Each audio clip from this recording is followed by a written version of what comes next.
radiographie. Oh, bon, je dois recommencer pour capter cette partie-là.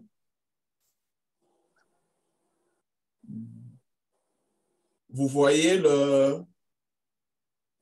mon écran, ça bouge? Le curseur? Oui, oui. Oui. Oui. Donc, on va commencer. Je reprends parce que l'enregistrement vient à peine de commencer. Je vais me rassurer que... OK, c'est bon. Donc, le sujet d'aujourd'hui, c'est le poumon du fœtus et de l'enfant, les particularités. Quand on prépare une présentation, la première des questions, c'est quoi l'objectif de ce cours? Et par cette présentation, à la fin, je voudrais que tout le monde se refamiliarise ou se familiarise de quelques particularités du thorax des enfants. Par enfant, j'ai inclus le fœtus et le sujet âgé de 0 à 18 ans pour certains centres et de 0 à 16 ans pour d'autres, même en Amérique du Nord. Et être capable d'énumérer les diagnostics différentiels devant les images du poumon du nouveau-né. Et comme on va parler, tout se ressemble, mais il y a ce qu'on appelle des pitfalls. Il y a ce qu'on appelle des repères pour énumérer ces diagnostics différentiels. Sinon, comme radiologue, vous devenez inutile parce que le clinicien aura la clinique, il aura la biologie et il a un minimum, il a des connaissances minimum en imagerie. Donc, il peut tout mettre ensemble et commencer son traitement si votre compte rendu ne l'aide pas dans la prise en charge. Mais aussi, je voudrais que chacun connaisse les pathologies congénitales du poumon de l'enfant. Et pour arriver à ces objectifs, voilà comment j'ai subdivisé ma présentation. Je vais commencer par quelques rappels des particularités du thorax de l'enfant. Je vais parler du poumon du nouveau-né. Je vais parler des lésions congénitales du poumon et je dirai un mot sur quelques tumeurs. D'abord, l'anatomie.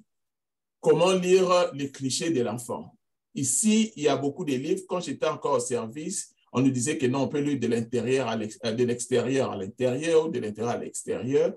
Pour moi, ce que j'ai dit aux internes ici, aux assistants, aux résidents, ça dépend où vous êtes et comment vous appelez ceux qui apprennent la radiologie. Je leur dis, commencez par lire là où vous avez plus de chances d'oublier.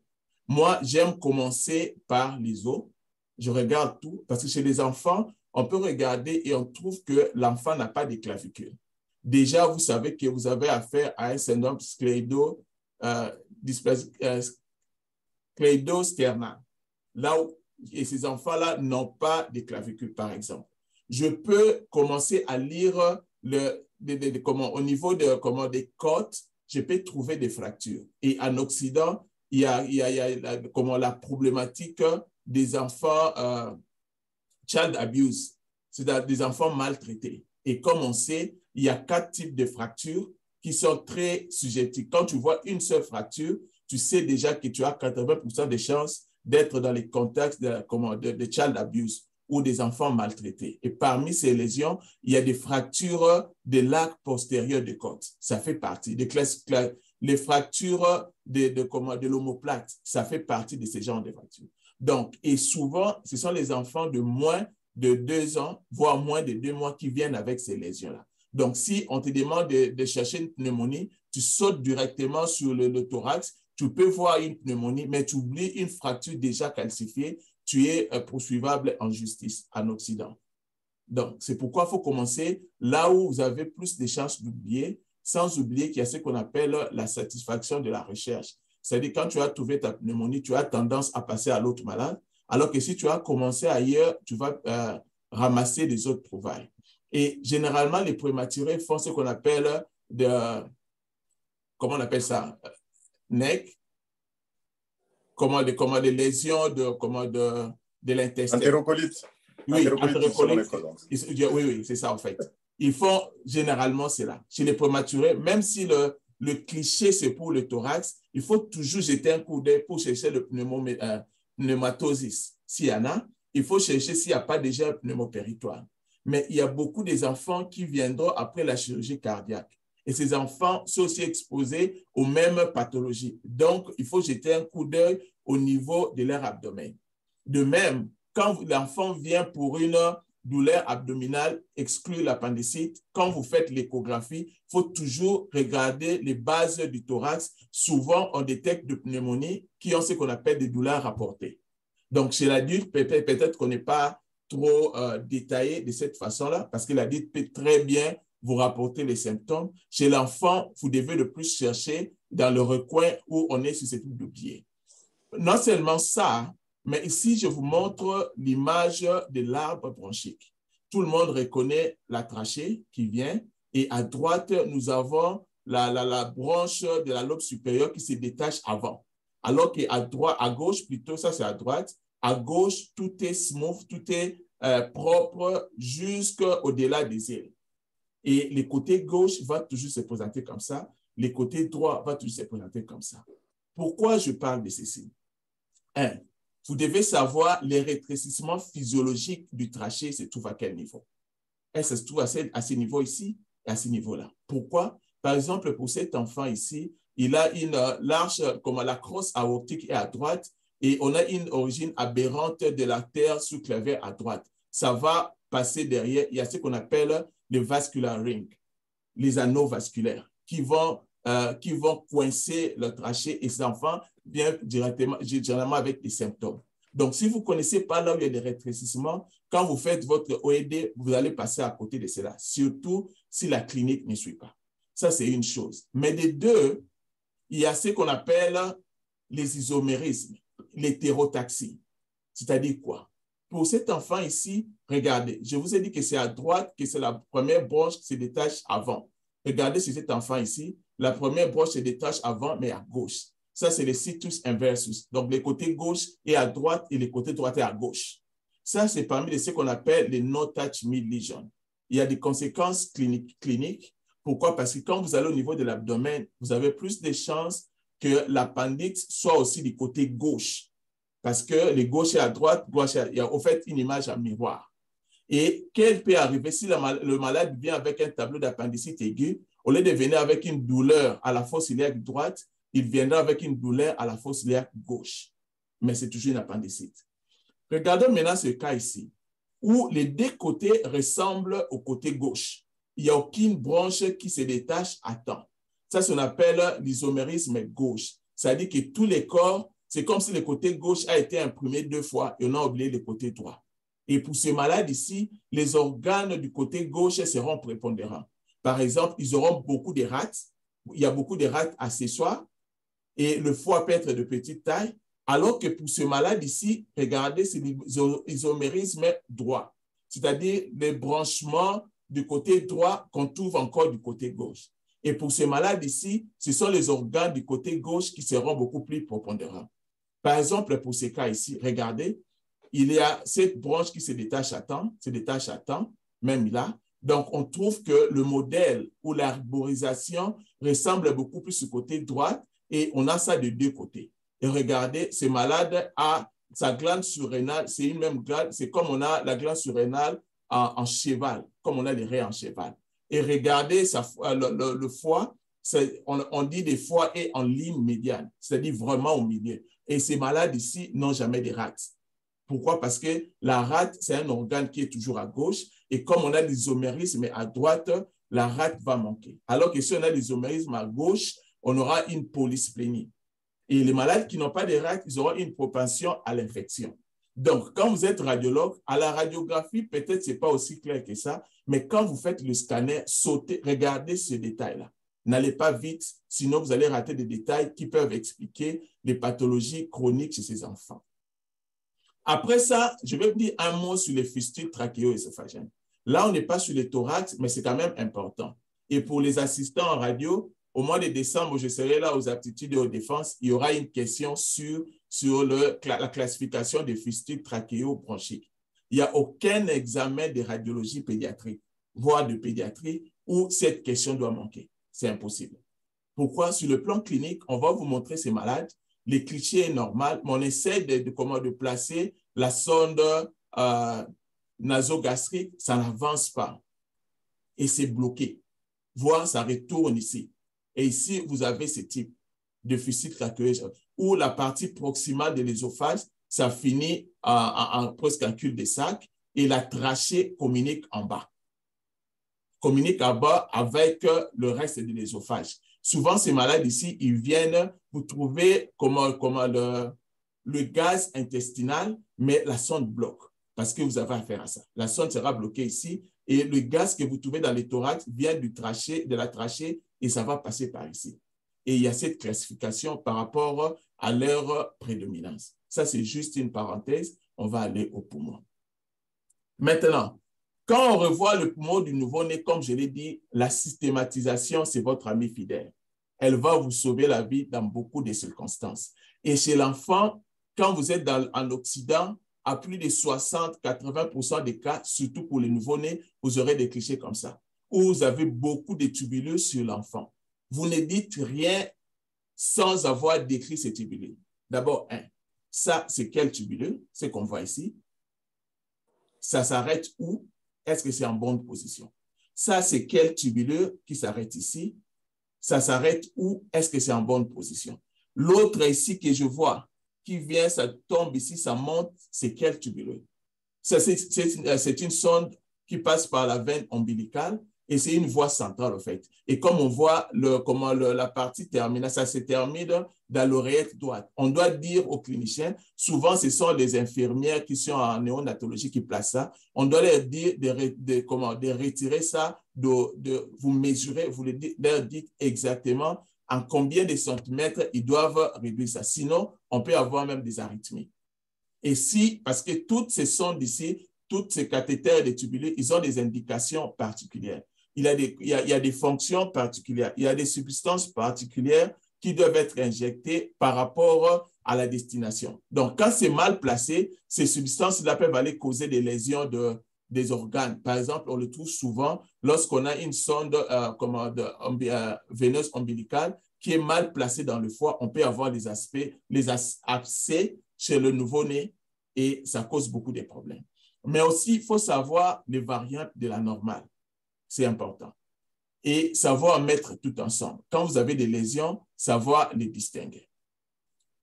Autre chose, c'est par rapport à la taille de la silhouette cardiaque. Ici, on commet beaucoup de fautes. Souvent, comme chez l'adulte, on essaie d'avoir l'index cardio-thoracique où on peut le diamètre transversal du cœur, on divise par le diamètre de la partie la plus large de la base du thorax et on s'est dit que quand c'est supérieur à 0,5, c'est une cardiomégalie. C'est faux chez l'enfant. Pourquoi c'est faux? Premièrement, ce sont des clichés qui se font en antéro-postérieur. Et quand vous vous souvenez de loi optique, lorsque la source de votre rayon X, votre cœur, les structures qui sont proches de la source des rayons X seront magnifiées. Donc, ça sera beaucoup plus grand. Et chez l'enfant de moins de 2 ans, surtout chez les nouveaux-nés à moins d'un mois, vous avez l'opacité de thymus qui vient s'ajouter. Donc, ces cœurs seront toujours prominents. Et la bonne façon de voir la taille du cœur, c'est en latéral. Et en latéral, on fait la même chose, l'index cardio-thoracique, et puis jusqu'à 0,6 chez l'enfant, surtout chez le nouveau-né, c'est toujours normal. Ça, c'est une chose. Et j'aime souvent ces clichés en latéral. Pourquoi? Parce que chez l'enfant, quand vous avez les bronchiolites, toutes ces pathologies-là, il y a le air trapping. L'air est emmagasiné dans le poumon, il y a une hyperinflation. Et c'est la vue qui vous donne plus de détails par rapport à cela. Parce que normalement, le cœur de l'enfant doit être en contact avec le bord postérieur du sternum. Et les hémicoupoles doivent être en convexité supérieure. Mais souvent, chez l'enfant, pour avoir l'effacement, comme l'aplatissement, c'est rare. Souvent, ce qui vous montre qu'il y a l'hyperplasie, c'est lorsque vous avez, comme dans ces cas ici, il y a un espace aéré qui se place entre le sternum et votre cœur. Vous savez déjà que vous avez un degré d'hyperinflation. Donc, pour la taille du cœur, fiez-vous beaucoup plus à la vue en latéral qu'en antéro-postérieur ou en frontal. Maintenant, allons le poumon du nouveau-né. Ici, tout le monde se ressemble. Et ce qui vous sauve la vie, c'est la connaissance de la clinique. Ces malades ici, ils sont tous nouveau-nés, nés le même jour, mais n'ont pas le même âge et ils n'ont pas les mêmes pathologies. Même quand les clichés se ressemblent, on les appelle différemment. Et pour les nouveau-nés, il ne faut jamais parler de syndrome interstitiel, de syndrome alvéolaire. Tout le monde aura un certain degré de syndrome interstitiel, de syndrome alvéolaire. Il faut donner des noms exacts. C'est possible sur la radiographie de donner ces noms. Pourquoi? Chez les nouveau-nés, quand ce sont des prématurés, ils vont faire soit les maladies des membranes hyalines, ce qu'on appelle le syndrome de détresse respiratoire idiopathique. En anglais, on appelle ça bien respiratory syndrome, distress syndrome. Mais en français, je pense que maladie des membranes hyalines, c'est beaucoup plus approprié parce que quand vous lisez la littérature actuelle, il y a beaucoup de génétiques qui sont entrées. On pense qu'il y a même de malformations, bien des malfonctions des surfactants qui sont liées aux mutations. Je ne vais pas aller en détail. On peut avoir des dysplasies bronchopulmonaires, on peut avoir les emphysèmes pulmonaires interstitiels. Ces maladies ici, on ne les retrouve pas chez les enfants en terme. Chez les enfants en terme, et ils ont d'autres problèmes. C'est comme les riches et les pauvres, ils n'ont pas les mêmes problèmes. Les pauvres ont des problèmes pour manger, les riches ont des problèmes pour perdre du poids. C'est la même chose. Les nouveau-nés à terme, ils auront ce qu'on appelle des tachycardies transitoires du nouveau-né. Ils vont faire de pneumonie. Les prématurés peuvent aussi faire de pneumonie, mais souvent, c'est les nouveau-nés. On peut avoir des syndromes d'inhalation méconiale qu'on trouve très rarement chez les prématurés. Donc, quand vous avez déjà ce tableau synoptique, vous avez les diagnostics presque. Pourquoi? Commençons par maladie de membrane hyalines. Ça, c'est la première cause de détresse respiratoire chez les nouveau-nés prématurés. Et c'est dû à une insuffisance de surfactants. Voilà pourquoi, quand il y a menace de prématurité, on donne déjà le corticoïde pour essayer un peu de créer la maturité du poumon et empêcher ou éviter la forme grave du syndrome de détresse respiratoire. Et sur le plan radiographique, on peut avoir, le poumon peut paraître normal et tout dépend de l'âge du bébé. Et ça dépend de là où vous évoluez. En Occident, au Canada, déjà à partir de 20e semaine, on peut élever ces enfants-là. Donc, quand ils font des RDS ou des maladies de membrane hyaline, c'est beaucoup plus grave qu'un prématuré de 24 semaines, toutes choses restant égales, pas de traitement, il fera une maladie de membrane hyaline beaucoup plus poussée qu'un prématuré de 36 semaines.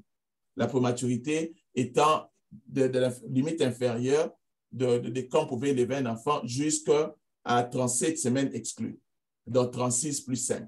Donc plus on est vers le terme, moins on fera des formes graves de maladies de membrane hyaline, toutes choses étant égales. Et sur le plan radiographique, vous avez ça, si je vais résumer ça à un mot, c'est un poumon sale. C'est-à-dire qu'il y a cette opacité à verre dépoli et vous avez des bronchogrammes aériques comme on le voit ici. Par moment, c'est vraiment minime. Tout ce que vous avez l'impression, c'est comme si les clichés n'étaient pas pris à une bonne inspiration. Mais ça, c'est la forme beaucoup plus poussée. Et quand on quitte ça, c'est ce qu'on appelle la dysplasie bronchopulmonaire. Maintenant, c'est quoi la différence? Les deux, c'est le spectre d'une même maladie. C'est-à-dire, pendant la première semaine de vie, on appelle ça maladie des membranes hyalines. Et ces enfants ici, souvent, comme le poumon n'est pas aéré, il n'y a pas de l'air dans le poumon, leur poumon sera de petits volumes.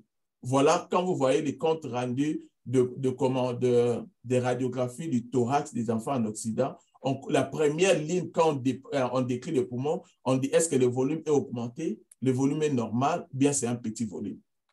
C'est pour vous amener vers la conclusion. Donc, ces malades ici, regardez ces malades ici, vous trouvez que son poumon a un volume normal parce qu'il a déjà été intubé. Donc, il est sous oxygénothérapie. Voilà pourquoi vous trouvez tant soit peu une dilatation. Mais si vous n'avez pas encore l'intubation ici, leurs poumons seront de très petits volumes. Par contre, en cas de dysplasie bronchopulmonaire, c'est au fait la même maladie de membrane hyaline qui continue. Maintenant, sur le spectre d'une même maladie, la littérature, on parle de dysplasie bronchopulmonaire lorsque le patient a 28 jours ou son âge corrigé est de 36 semaines, mais on trouve toujours des lésions anormales du poumon et il a toujours besoin de l'oxygénothérapie pour vivre. C'est là la définition pour parler de dysplasie bronchopulmonaire. Et vous trouvez que depuis que l'enfant est né, jusqu'à la première semaine où on parle encore des maladies de membrane hyaline, Et de la fin de la première semaine jusqu'à 28e jour, il n'y a pas une définition au milieu. Voilà pourquoi la littérature actuelle met tout le monde. Et là, il parle beaucoup plus de chronic lung disease of maturity. Donc, maladie chronique du poumon due à la prématurité, pour pallier à ce vide de nom qui est entre la fin de la maladie de maman hyaline et le début de la dysplasie pulmonaire. Et ici, ce qu'on trouve, c'est que sur le plan physiopathologique, il y a beaucoup de théories. On pense que d'une part, l'hypoxie et de l'autre côté, la toxicité de l'oxygène crée ces lésions. C'est-à-dire, c'est une lésion fibrosante qui apparaît au niveau de l'interstitium du poumon. Et ce qu'on peut trouver, il y a d'abord le background, c'est-à-dire le fond va rester le fond de la maladie des membranes hyalines. Là, on a ces opacités presque en verre dépoli, mais vous avez ces lésions interstitielles ou des lésions en bande ou des opacités linéaires ou en bande qu'on trouve de part et d'autre. Et ça, c'est la fibrose qui se passe au niveau de l'interstitium. Et cette même lésion, si je prends seulement cette partie ici, je coupe le reste ici, je mets ça pour mon normal, ça change de nom. Voilà pourquoi je vous dis, l'image radiographique seulement n'est pas suffisante pour vous permettre de donner les noms. L'âge du patient et la clinique est très important. Et ces malades ici, vous allez voir, ils auront une hyperinflation, ils auront des opacités en verre dépoli et des opacités réticulaires ou en plat. On va parler d'une autre entité, ce qu'on appelle emphysème pulmonaire interstitiel.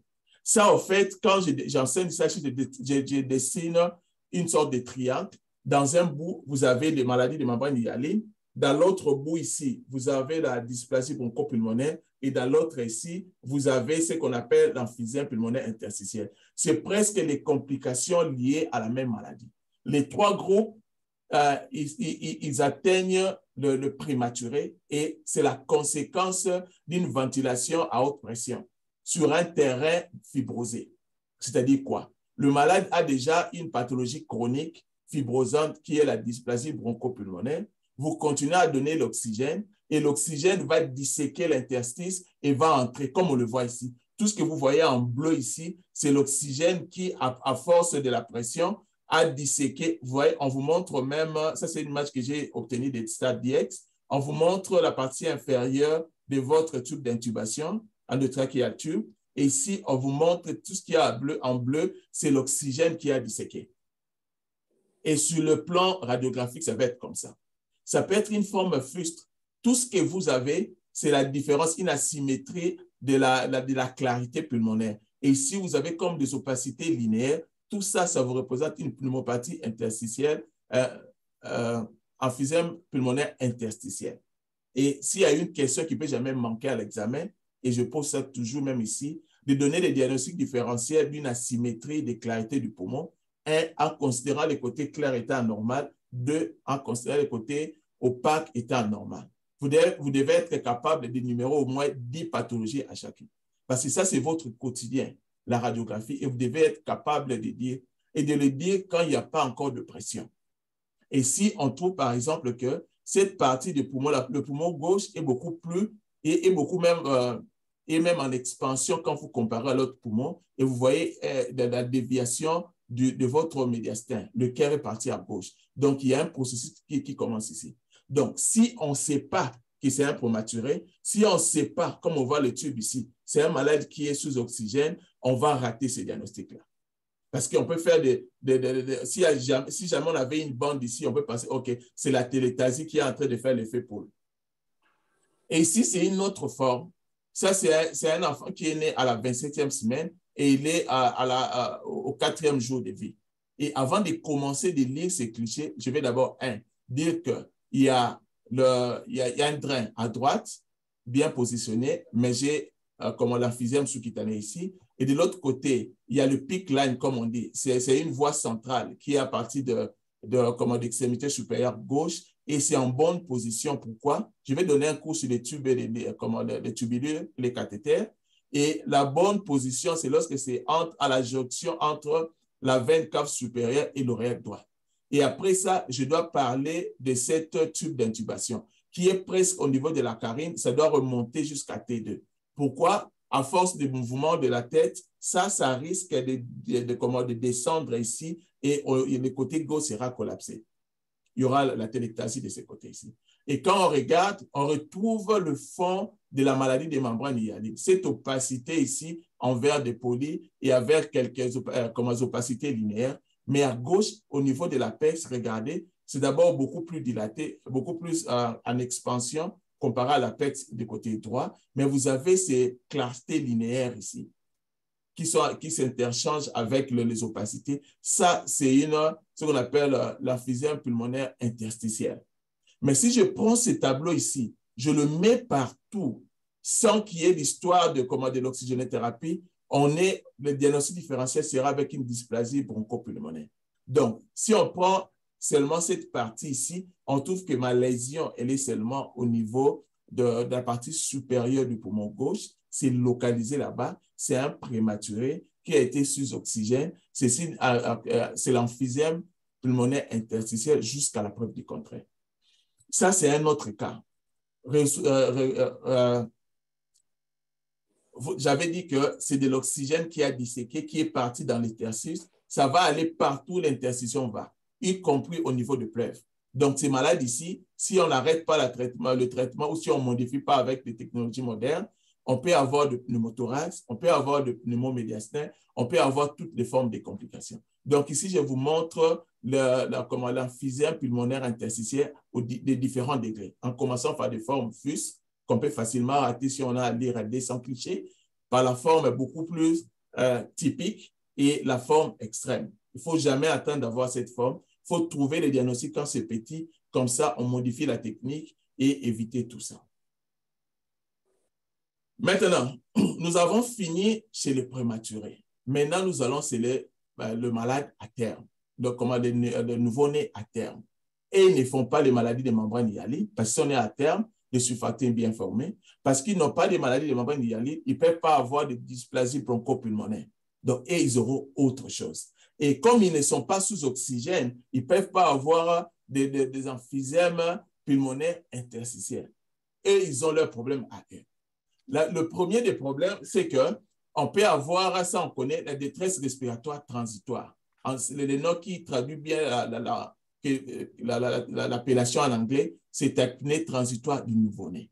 Et ça, c'est juste un défaut de résorption des liquides qu'on trouve normalement au niveau des poumons.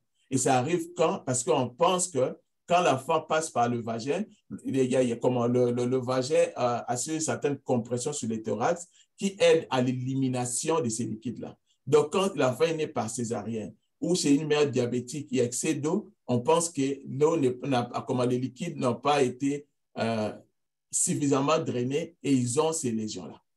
Et ça, c'est un diagnostic d'exclusion. Quand vous trouvez ces lésions ici, vous regardez l'âge. Si c'est un prématuré, on n'évoque pas ces diagnostics. Ils ont des problèmes beaucoup plus sérieux parce que le même cliché, je peux trouver ça chez un nouveau-né de 34 semaines et qui a la maladie de membrane hyalide, mais de forme légère. Maintenant, comment savoir que c'est la tachycardie transitoire? C'est par exemple pour ce cas ici, le jour 0, il est né, regardez tout son poumon. Quand je prends ce cliché ici, je vous dis que c'est un enfant qui est né à 30 semaines. Ça, c'est la maladie des membranes hyalides. Il n'y a pas de débat. Mais on nous dit que c'est un enfant en terme. Et sur le plan biologique, il n'y a pas de syndrome infectieux. Donc, nous avons affaire à quelque chose qui est bénin, à quelque chose qui est bénigne. Et ça, c'est le cliché au premier jour. Ça, c'est le cliché au troisième jour. Tout est nettoyé. Et comme c'est un diagnostic d'exclusion, c'est là maintenant qu'on a parlé de détresse respiratoire transitoire due à une accumulation de liquide au niveau de votre poumon, des poumons du bébé. Après, on peut avoir la pneumonie. Ici, je vais passer rapidement. La pneumonie peut prendre n'importe quelle forme. On peut le trouver. C'est la seule lésion qu'on peut trouver et chez les prématurés et chez les enfants en terme. Et ça peut prendre n'importe quel aspect radiologique. De même, quand vous allez à l'os chez l'enfant, toutes les lésions malignes, ou quand on parle de réactions POST, toutes les réactions POST en feu de forêt et les autres sont indicatives de lésions malignes. Il y a 2 lésions bénignes qui peuvent avoir des réactions périostées en feu de forêt. Il y a l'ostéomyélite et l'histiocytose X. Donc, l'infection, c'est un grand mini-cœur, comme on dit. Il y a l'infection, il y a les lymphomes. Ce sont des lésions, surtout chez l'enfant, qui peuvent prendre n'importe quelle forme. Donc, quand vous avez une lésion que vous ne savez pas bien expliquer, dans votre diagnostic différentiel, incluez toujours la possibilité d'une infection. On peut avoir ce qu'on appelle le syndrome d'inhalation méconiale. Ça, c'est un enfant qui est à terme ou post-terme. Il commence déjà la vie pendant qu'il est 8 euros. Et c'est comme ça qu'il est en train de boire ses propres méconiums. Et ce que ça vous donne, ça dépend en quel état vous avez détecté ça. Si c'est la forme bénigne, tout ce que vous avez, c'est un syndrome interstitiel périhilaire, comme on le voit ici. Ce qui est en jaune ici, c'est la réaction. Ça vous donne au fait une pneumopathie chimique. Parce que le méconium, ça va irriter l'interstice de l'enfant et ça vous donne ces lésions ici. Mais quand ça va trop en profondeur, on peut avoir des formes de lésions alvéolaires. Et sachez que là où le méconium est passé, ça va créer des fibroses. Donc, ça nous ramène presque au tableau de pneumopathie interstitielle, emphysème interstitiel, emphysème pulmonaire interstitiel. Pourquoi? Parce que si on donne comme si c'est en détresse respiratoire, ils auront tendance à donner l'oxygène et c'est l'oxygène-là va disséquer ces régions fibrosées. Et ça va encore vous donner de bulles, ça va vous donner de pneumothorax, ça va vous donner de pneumomédiastène. Par exemple, dans ce cas ici, ça c'est la lésion typique. Vous voyez cette des lésions, des opacités linéaires, tous périhilaires, presque rien en périphérie, mais on est à une hyperinflation. Et ici, regardez l'hyperinflation. Souvenez-vous, j'ai dit que derrière le sternum, on ne doit pas avoir de clarité. Et vous voyez même, il y a le renversement de coupole diaphragmatique pour dire qu'on a une hyperinflation du poumon. C'est typique pour ces lésions ici. On peut avoir des fonds beaucoup plus fusques, comme on le voit ici, des opacités vraiment discrètes périhilaires des deux côtés. Et ici, c'est le même malade. Au jour 8, on a déjà de pneumothorax. Donc, ces lésions fibrosantes, que ce soit au niveau de dysplasie bronchopulmonaire, que ce soit qu'on trouve chez les prématurés, que ce soit de, comment on appelle ça,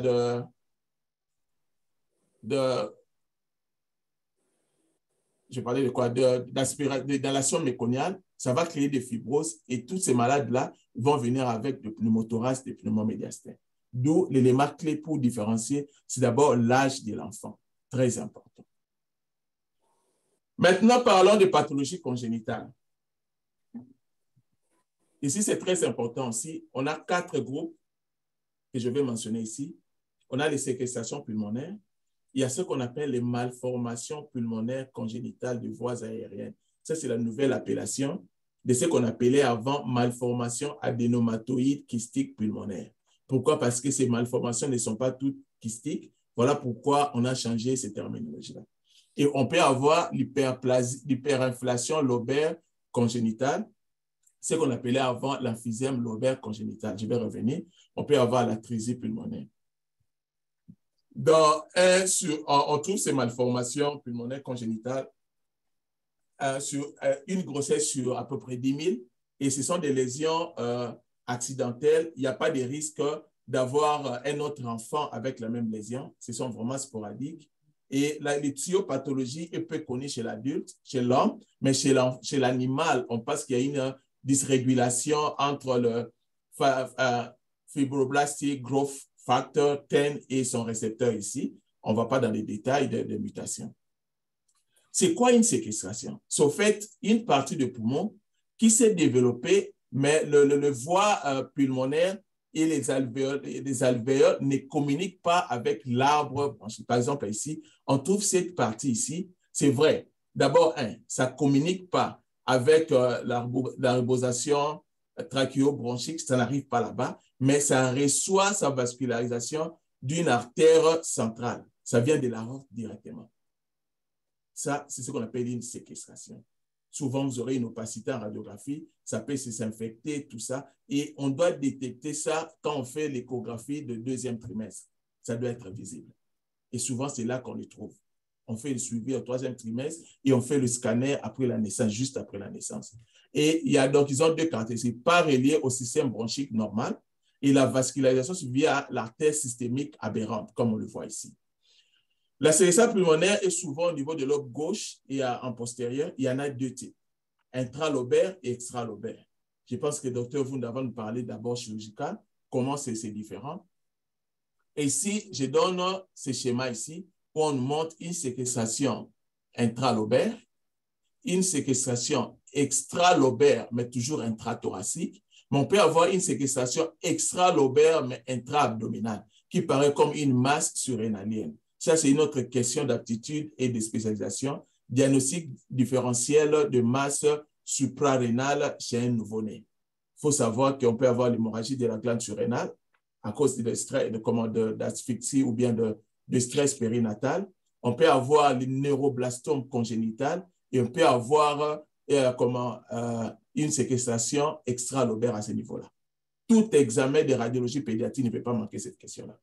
Et ici, je montre les deux schémas. Ici, on trouve la séquestration intralobaire qui est dans le poumon. Il n'y a pas de pleuvre qui sépare cette lésion ici avec le reste du poumon. Et normalement, son drainage s'est fait à partir des veines pulmonaires qui vont rentrer dans le veine pulmonaire pour aller dans le cœur gauche. Alors que dans la séquestration extralobaire, il y a la pleuvre qui sépare la lésion du reste du poumon et son drainage se fait sur une veine systémique, comme on va le voir. Ça, c'est un cas, c'est en 20e semaine, une femme de 33 ans, G4P1. Comme on le trouve, le cœur est là, mais légèrement dévié. On trouve que le poumon, généralement, doit être de manière, l'écogénicité doit être homogène. On trouve cette lésion ici. Ce n'est pas normal. Et puis, à la naissance, quand on fait le scanner, on trouve cette masse ici, avec une masse complexe, une partie solide, une partie cystique. Regardez ce truc ici. Ça, c'est une artère qui vient de l'aorte, c'est ça. L'artère qui vient de l'aorte. Quand vous avez une masse qui est irriguée par une terre qui vient de l'aorte, c'est un nouveau-né, c'est une séquestration jusqu'à la preuve du contraire. Et ici, je montre l'autre schéma où on trouve les drainages. Ça, c'est une veine pulmonaire. Donc, cette masse qui a reçu l'irrigation, la vasculation artérielle de l'aorte, draine par la veine pulmonaire pour entrer au cœur. Ça, c'est une séquestration intralobaire. Par exemple, pour ces malades ici, regardez cette masse ici. On ne sait pas ce qu'on doit faire. Ces malades, le scanner, le CT se fait sous anesthésie générale, généralement de manière uniforme. Tous, ils auront un certain degré d'atélectasie de parties dépendantes du poumon. Donc, ce qu'on regarde ici, c'est juste la téléctasie. Mais pour être sûr, parce qu'on peut avoir deux lésions, j'ai rescanné ce malade ici juste pour cette région-là et en position en pronation, juste pour enlever les régions de la téléctasie. Et s'ils ont fait, bon, c'est l'anesthésiste qui vous aide avec ça, il fait comme une sorte d'arrêt respiratoire et en hyper-inspiration et ça élimine tout ce qu'on avait comme atélectasie et ça vous montre la lésion de manière très claire. Ça, c'est l'autre malade. Ça, c'est une séquestration extralobaire. Regardez, son irrigation artérielle vient de l'artère cœliaque qui monte jusqu'au niveau de la lésion. Et quand on regarde un instant, 27,86.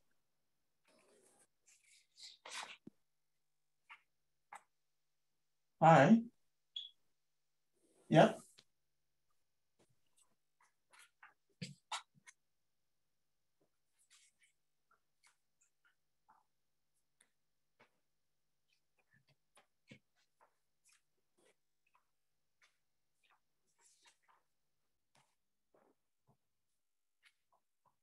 Yeah. So I discussed with Dr. Walling. So that child had bilateral subdural hematoma. And on MR venography, there is no thrombosis of main dural venogenesis or deep cerebral vein. But on the right occipital lobe, there was a hyperdense structure there. And on MRI, it looks like there is a thrombosis, but of the cortical vein, not the main dural vein. Yeah. So, and there is kind of like a flattening of bilateral dorsal aspect of the orbit. It looks like there is papilledema, but if you see on the orbital T2, it looks like there's kind of layering of blood there. I think I'll ask ophthalmo to get a look. Maybe it's a retinal hemorrhage. So. Yeah.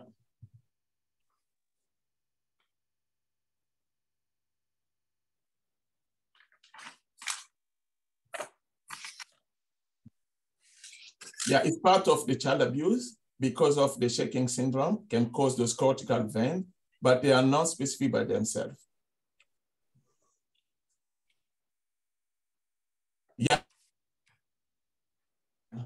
But yeah. So what I'll do the skeletal survey because that only sign is not enough, but those bilateral subdural are questionable, right? Yeah. So I will put everything in the big, like we need a worker for that one and find if there's no other lesion. Okay. Thanks. Bye. Désolé. Donc, je rentre ici. Il y a cette lésion ici. Allô? OK, yeah. Oh, je n'avais pas fermé le micro. Il y a cette lésion ici qui est en fait une séquestration extra-pulmonaire. On voit l'artère qui vient de l'artère de l'artère cœliaque. Ça monte jusque-là. Et ça, c'est un autre malade. C'est un nouveau-né. L'échographie. Ça, c'est l'IRM fœtal qui a été faite à la 23e semaine de grossesse. On trouve que le poumon ailleurs a la même intensité, mais ici, cette partie ici en hyperintensité est anormale. Et après la naissance, à la 3e semaine de vie, on trouve cette opacité ici, presque en verre de polyme, avec des limites pas très claires. Et quand on regardait ces clichés en latéral, on voit cette opacité presque en forme triangulaire. Et au scanner, on trouve, regardez ces artères ici qui viennent de la haute, donc c'était une séquestration. Maintenant, il faut savoir que sur le plan clinique, c'est vrai que nous avons dit les deux séquestrations, que ce soit intralobaire ou extralobaire, ils auront une irrigation artérielle venant de l'aorte. Et pour les distinguer, on dit que dans l'extra-pleural, on doit trouver la pleure qui sépare la séquestration du reste du poumon. Et pour l'autre, on doit trouver un drainage veineux pulmonaire. Ce n'est pas toujours clair. C'est pourquoi sur le plan radiographique, on fait un effort pour les séparer, mais quand on ne sait pas le faire, on dit qu'est-ce qui est beaucoup plus probable comparé à l'autre, quoique l'autre ne peut pas être exclu.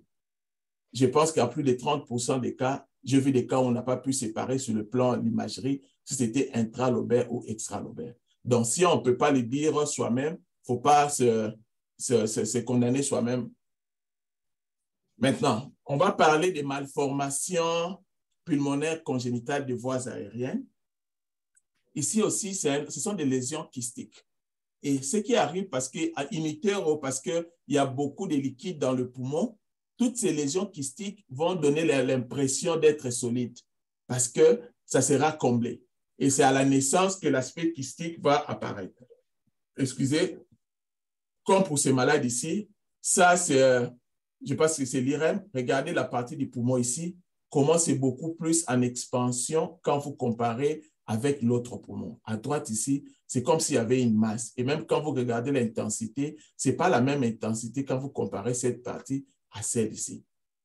Et ça, c'est le scanner postnatal. Vous voyez ces lésions kystiques. Il y a des kystes vrais, mais il y a d'autres parties. C'est comme si c'était juste de l'emphysème. Ça, c'est toute la lésion qu'on a vue ici. Et c'est ce qu'on appelle les malformations pulmonaires congénitales des voies aériennes. Il y en a 4 types. Le type 1, c'est le type acineuse. Souvent, on pense que c'est incompatible à la vie. Beaucoup de ces patients sont morts. Et le type 1, c'est lorsqu'on a des grands kystes, des kystes qui mesurent au moins 3 à 10 cm.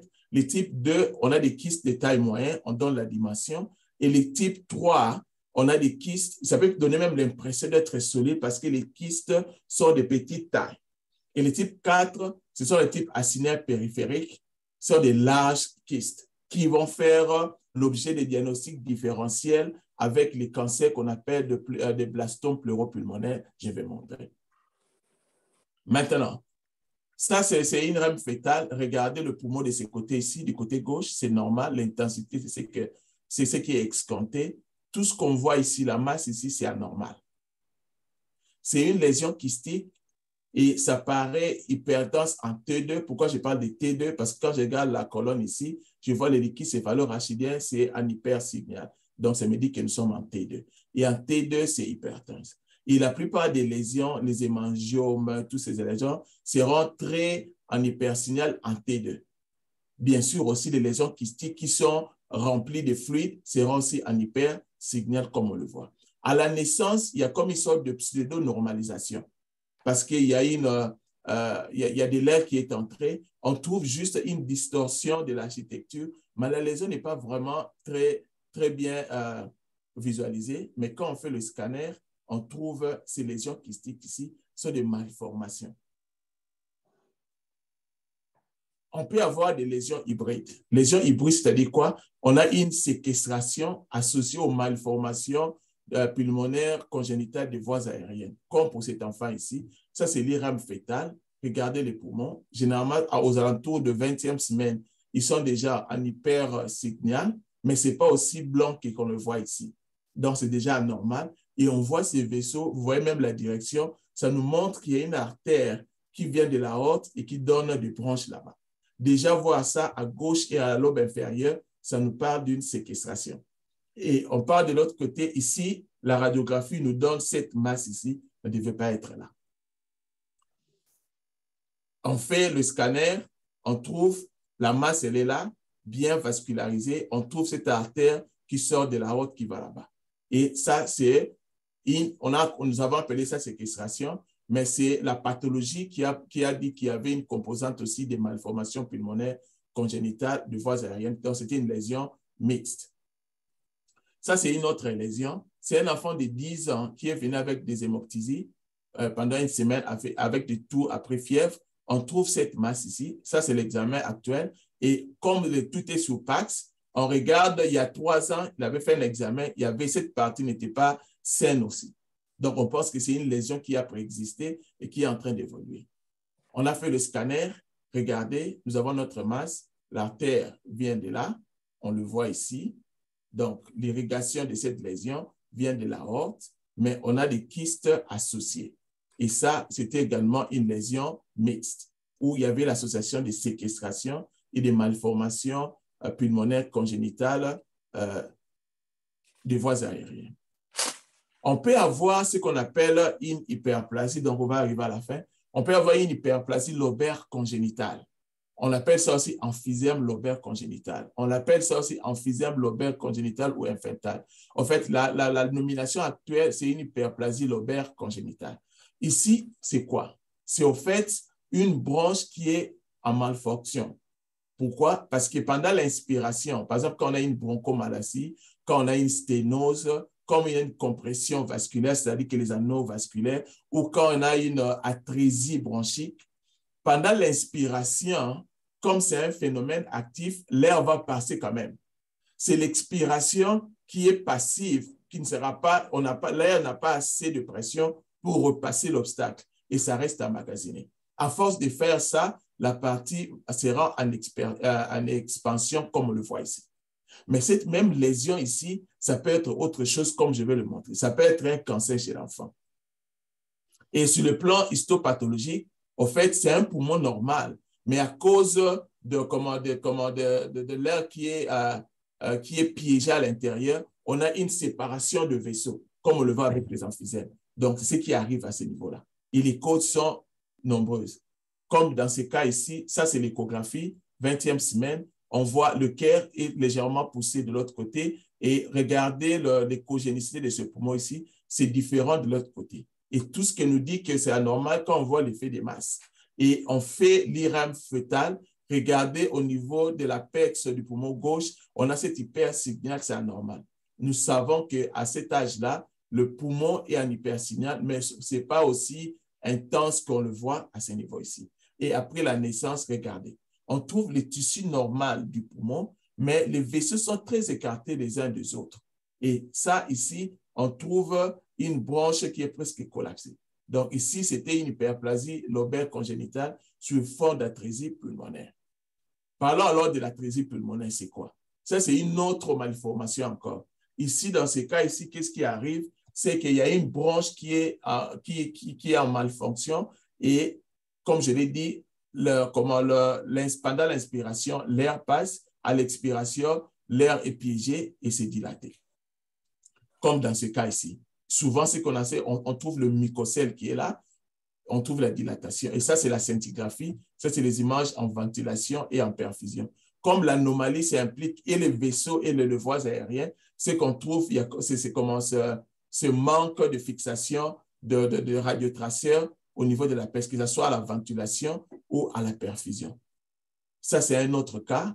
La radiographie nous donne comme s'il y avait une masse ici. C'est juste le mucocèle qu'on est en train de voir là. Et les scanners le montrent très bien. On trouve qu'il y a du mucus qui sont accumulés au niveau de cette branche anormale Et la partie, parce qu'à l'inspiration, l'air passe quand même, ou à travers des canaux, des cônes et les autres qu'on a appris à la radio, l'air passe quand même, mais il n'y a pas le canal principal pour drainer cet air-là en expiration. Donc, l'air reste piégé à ce niveau-là. Et vous voyez, le poumon est normal. Ce n'est pas comme on voit dans l'emphysème normal, mais ce sont les vaisseaux qui sont écartés. Et si à différentes fenêtres, on trouve le mucus qui sont emmagasinés à ce niveau-là. Donc, ça, c'est une atrésie bronchique.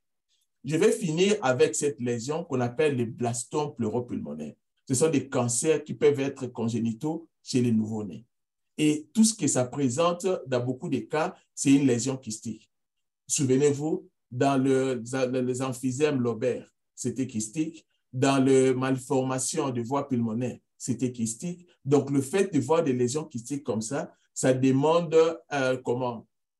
la recherche de l'étiologie. Donc, même si sur le plan chirurgical, vous enlevez ça, il faut l'examen histopathologique pour en déterminer le type. Et il y a cette mutation qui est en vogue maintenant qu'on appelle les BCR1. C'est parmi ces malades-là qui ont beaucoup plus ces tumeurs qu'on appelle les blastomes pleuropulmonaires. Ça peut paraître sous forme de pneumothorax, des lésions kystiques comme on le voit ici. Et il y a trois types. Il y a des types typiquement kystiques comme on le voit. On peut avoir semi-kystique, semi-solide ou totalement solide. Et une lésion peut passer des lésions kystiques. On a un cas ici, ça a commencé kystique et ça a développé des tumeurs solides proprement dites. Comme dans ce cas ici, ça c'est l'IRAM fœtal, c'est un enfant. Regardez, tout est un hypersignal. Même les malformations, même les malformations qu'on a décrites avant est un hypersignal, chose qu'on voit ici. Et à la naissance, vous avez ces lésions kystiques. Il y a comme une sorte de mixage des parties solides et des parties kystiques. C'était un cancer du nouveau-né, ce qu'on appelle le blastome pleuropulmonaire. Ça, c'est un autre cas. Ça, c'est le type 3, où on a des masses bien formées. Ça, c'est beaucoup plus facile à soupçonner. Et ici, c'est un autre cas. Ça peut être au départ du médiastin, ça peut être au départ intra-axial dans le poumon, ou ça peut paraître à partir de votre pleuve. Donc, en conclusion, la lecture de la radiographie du tumeur de l'enfant est spécifique à son âge, duquel découlent les diagnostics différentiels. Les lésions vont se ressembler les unes des autres et vous serez utile aux cliniciens si vous pouvez appeler ces lésions par leur nom. Il ne faut pas dire qu'il y a un syndrome alvéolaire, un syndrome interstitiel. Là, vous n'avancez même pas d'un pas. Et les lésions kystiques du poumon représentent un faux tout. Les informations cliniques sont cruciales pour un bon diagnostic différentiel et pour orienter la prise en charge. Donc, je pense que j'ai fait exactement 1 heure et je remets la parole au modérateur, Dr. Angèle. D'abord, je vais fermer tous les micros et puis je veux donner la possibilité à chacun d'ouvrir son micro soi-même. Merci beaucoup. Merci beaucoup. Merci beaucoup, Dr. Mata, professeur Mata.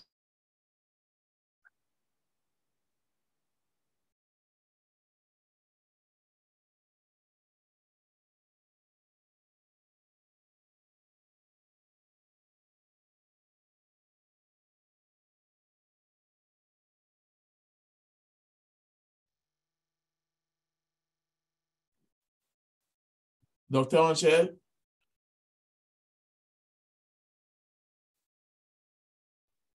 Ah, vous ne m'avez pas entendu?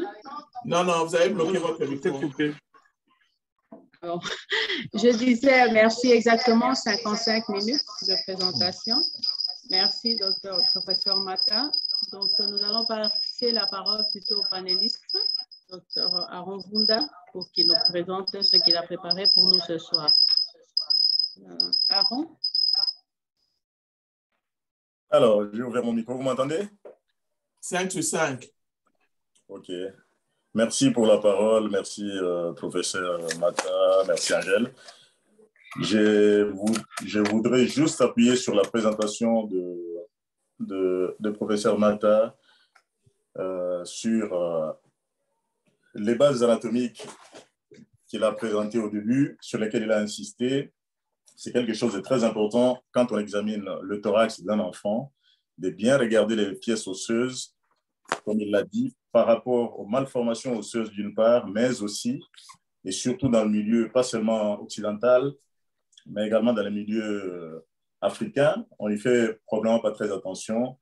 Les maltraitances des nouveau-nés qui peuvent entraîner, des nouveau-nés, des jeunes enfants qui peuvent entraîner des lésions costales importantes.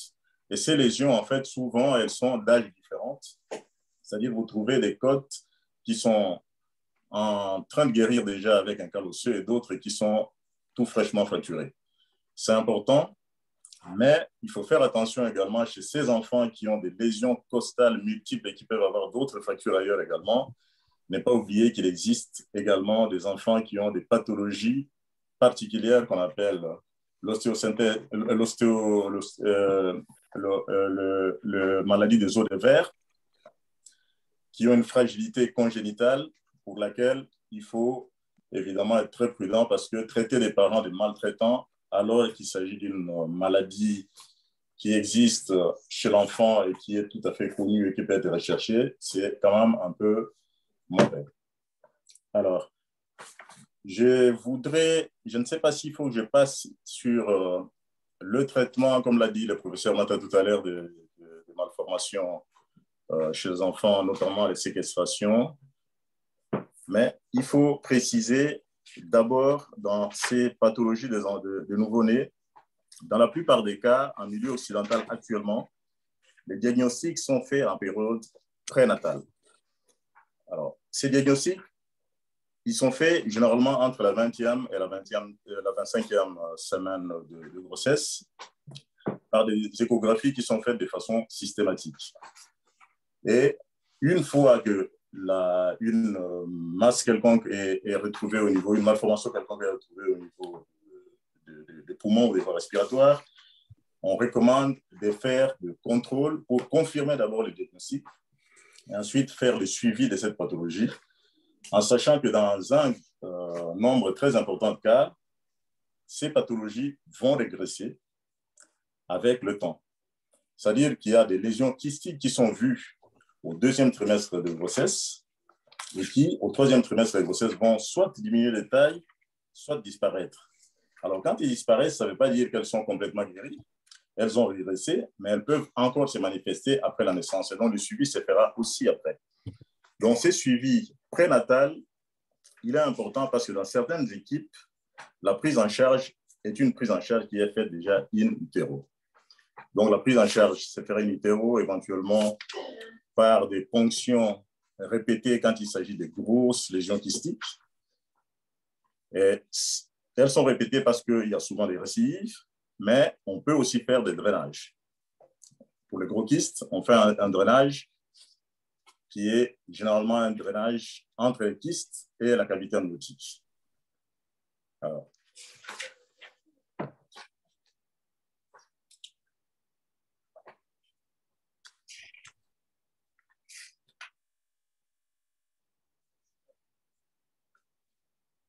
Alors, docteur Aaron Funda, on vous a perdu.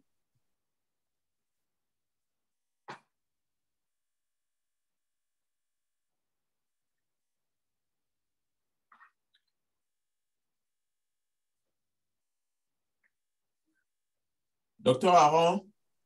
L'indication de la pose d'un drain thoraco-amniotique repose sur l'apparition à un stade précoce de l'évolution d'une compression médiastinale par une lésion macrokystique en expansion qui peut conduire à un ASAC fœtal.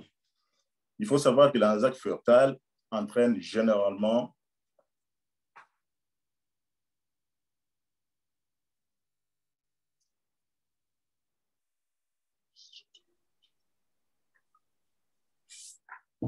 On a perdu le signal, docteur Funda. On ne vous entend plus.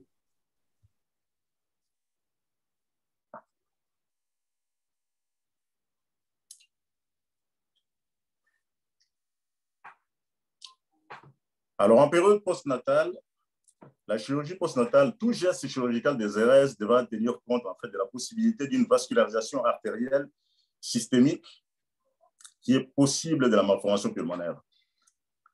Le professeur Mata l'a bien dit, dans le cas des séquestrations, qu'elles soient lobaires ou extralobaires, il y a une vascularisation qui est aberrante et qu'il faut absolument rechercher. Pour nous, les chirurgiens, le gros problème qui se pose pendant l'intervention et dans la préparation de l'intervention, c'est non seulement de repérer la lésion, parce qu'elle est souvent absolument visible et très évidente, mais de pouvoir déterminer la vascularisation de cette lésion de séquestration.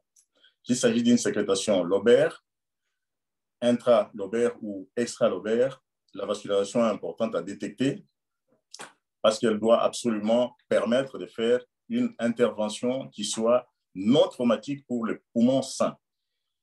Bien détecter cette vascularisation, éviter de boucher les artères qui ne le doivent pas et faire une séquestration qui soit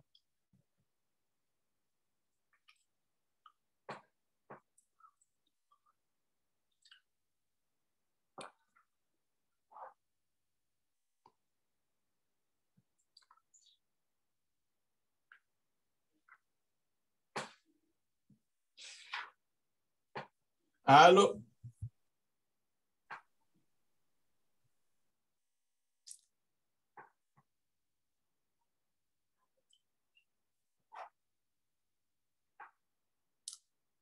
Alors, les RS de malformation pulmonaire congénitale des voies aériennes, ça peut se faire par thoracotomie. Excusez-moi, docteur Vunda, par moment, on perd votre voix. Ah, vous perdez ma voix des fois? Oui, par moment. Ah, ben, je ne sais pas pourquoi alors. Pourtant, là, on vous attend 7 sur 5. Ah, j'ai une connexion qui est bonne, pourtant, il me semble. Tiens, excusez-moi. Qu'est-ce que vous n'avez pas entendu, en fait? Juste avant de commencer cette phrase ici, on n'a pas entendu. Ah, ok. Vous avez parlé de la vascularisation des séquestrations oui. pour permettre une résection et protéger le poumon sain. On vous a perdu jusqu'à présent. D'accord, ok. Alors, donc je reviens.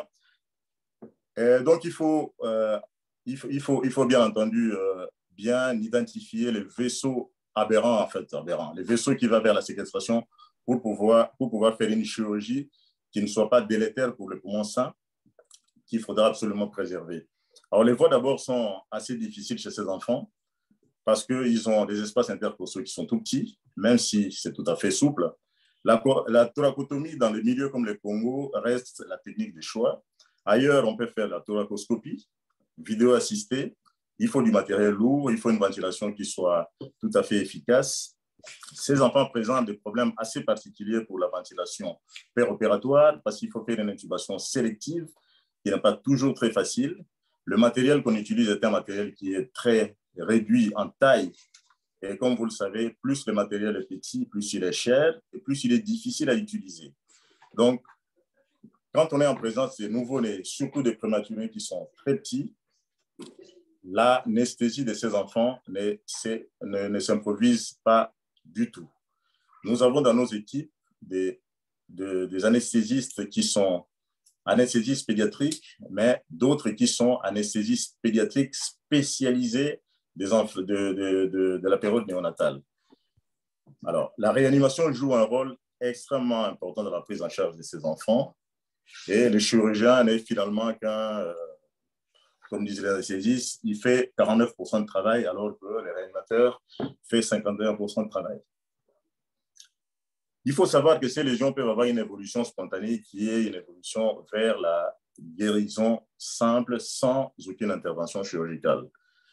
On estime environ 50% de ces lésions qui évoluent favorablement sans pouvoir nécessiter un traitement particulier.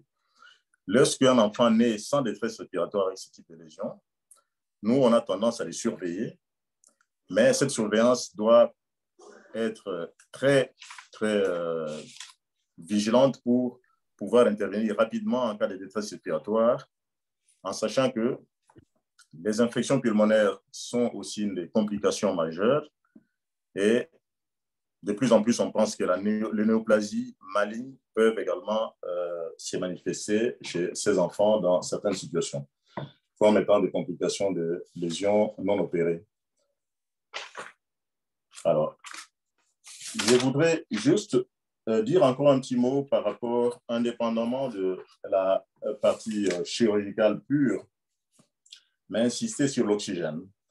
Comme l'a dit le professeur Mata tout à l'heure, les maladies des membranes hyalines qui surviennent, en fait, qui entraînent en fait, le syndrome de détresse respiratoire des prématurés, qui surviennent chez les prématurés, et surtout les prématurés de très faible poids, et qui sont dus à une carence ou une insuffisance en surfactants, dont on sait que les surfactants qui tapissent la muqueuse des alvéoles et qui permettent en fait aux alvéoles de ne pas se colmater pendant l'expiration, et qui sont produites par les pneumocystes de type 2, les pneumocytes de type 2.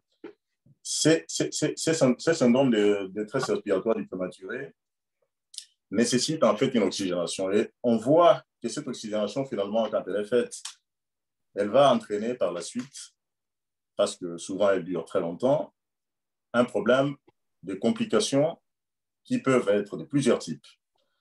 La dysplasie bronchopulmonaire, par exemple, qui est considérée également en partie comme étant une intoxication à l'oxygène.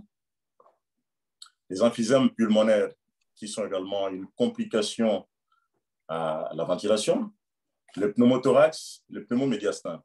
Je voulais juste signaler aux jeunes que l'oxygénation n'est pas quelque chose de banal, surtout chez les enfants prématurés qui ont un arbre respiratoire et un système respiratoire extrêmement fragile. Donc, c'est quelque chose qui s'apprend.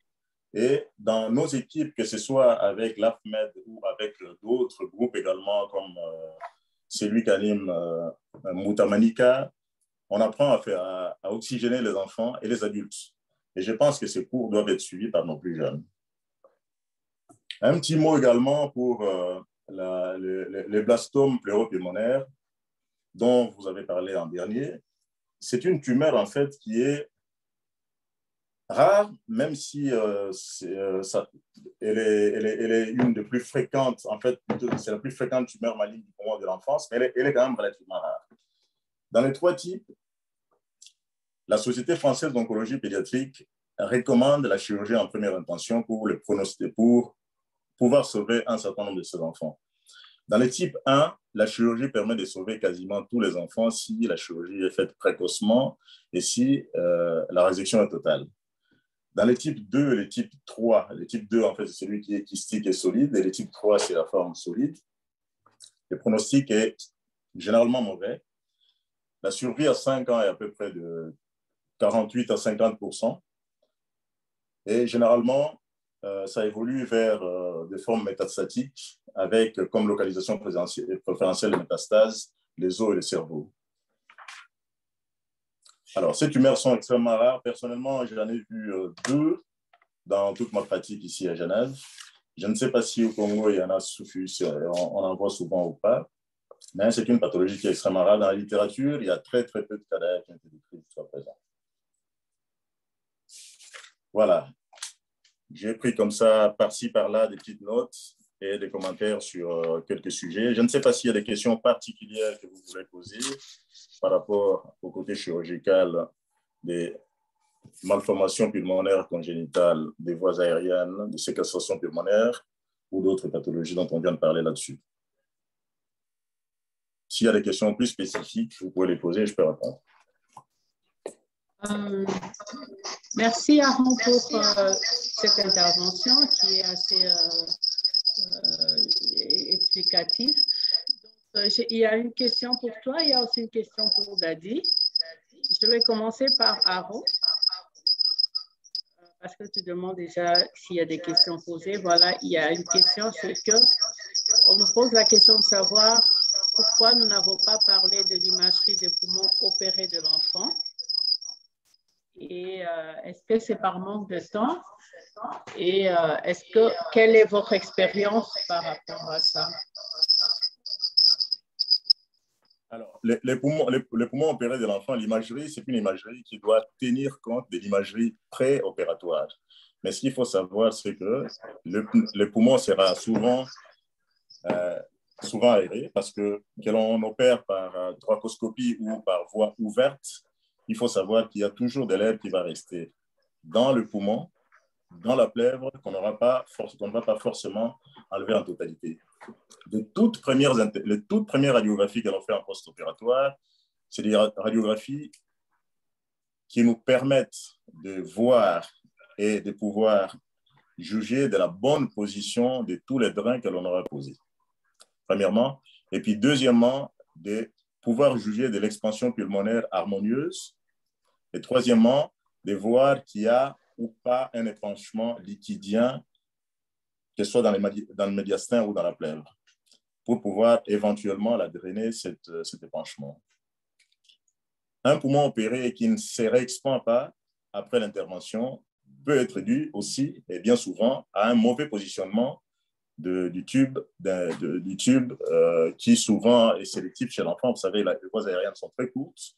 Et donc, souvent, quand on fait une intubation chez les prématurés, si on n'a pas l'habitude, on peut passer dans un seul poumon et donc exclure l'autre poumon et avoir après une radiographie qui montre un poumon exclu et puis un autre, un seul, qui a une expansion suffisamment correcte. Donc, ces radiographies, elles sont assez particulières, mais elles permettent surtout de voir et de juger des complications post-opératoires si elles sont présentes ou pas. Donc, des complications chirurgicales et des complications anesthésiques. Anesthésique s'entend l'intubation notamment. Je ne sais pas si j'ai répondu suffisamment à la question ou si on a d'autres questions. Je pense oui. Il y a une deuxième question. Je crois que ça va concerner le chirurgien pédiatre. Oui. Est-ce qu'il y a un problème vivre avec une séquestration pulmonaire? Est-ce qu'elle est incompatible avec la fonction respiratoire normale de l'enfant? Donc, comme pour dire, est-ce que toute séquestration pulmonaire est à opérer? Voilà. Alors, bon, ce qu'il faut savoir, c'est que un bon nombre de séquestrations pulmonaires vont être des formes asymptomatiques. Elles vont être asymptomatiques. C'est pour ça, d'ailleurs, qu'un certain nombre de séquestrations pulmonaires sont diagnostiquées à l'âge adulte, parce qu'elles ont été asymptomatiques pendant longtemps. Mais simplement, si elles sont suffisamment importantes et grosses, et elles sont bien symptomatiques au début, il faut les opérer. Quand elles sont asymptomatiques et que les lésions sont petites, on ne se précipite pas de les opérer, mais à partir du moment qu'elles ont été diagnostiquées, il faut planifier de pouvoir les opérer un jour ou un autre. Celles qui passent à la trappe, qui n'ont jamais été diagnostiquées en anténatal, qui n'ont pas été diagnostiquées en postnatal immédiat et qui deviennent adultes, des fois, elles se manifestent tout simplement par soit une hémoptysie, soit une infection ou autre chose. Donc, en fait, on peut vivre avec une séquestration pulmonaire sans avoir des symptômes particuliers jusqu'à un certain âge, à l'âge adulte. C'est une pathologie qu'on trouve chez l'adulte.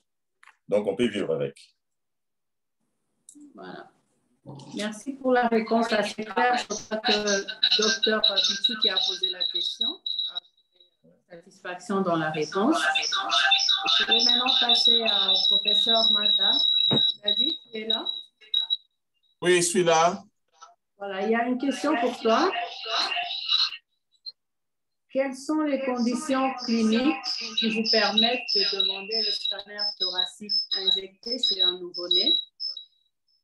Est-ce une détresse réfractaire à l'oxygénothérapie ou une cyanose non corrigée? Et est-ce que doit-on faire les gaz du sang ou non? En fait, tout enfant qui a une anomalie, il y a des échos qui rentrent là. Je ne sais pas ça vient de qui.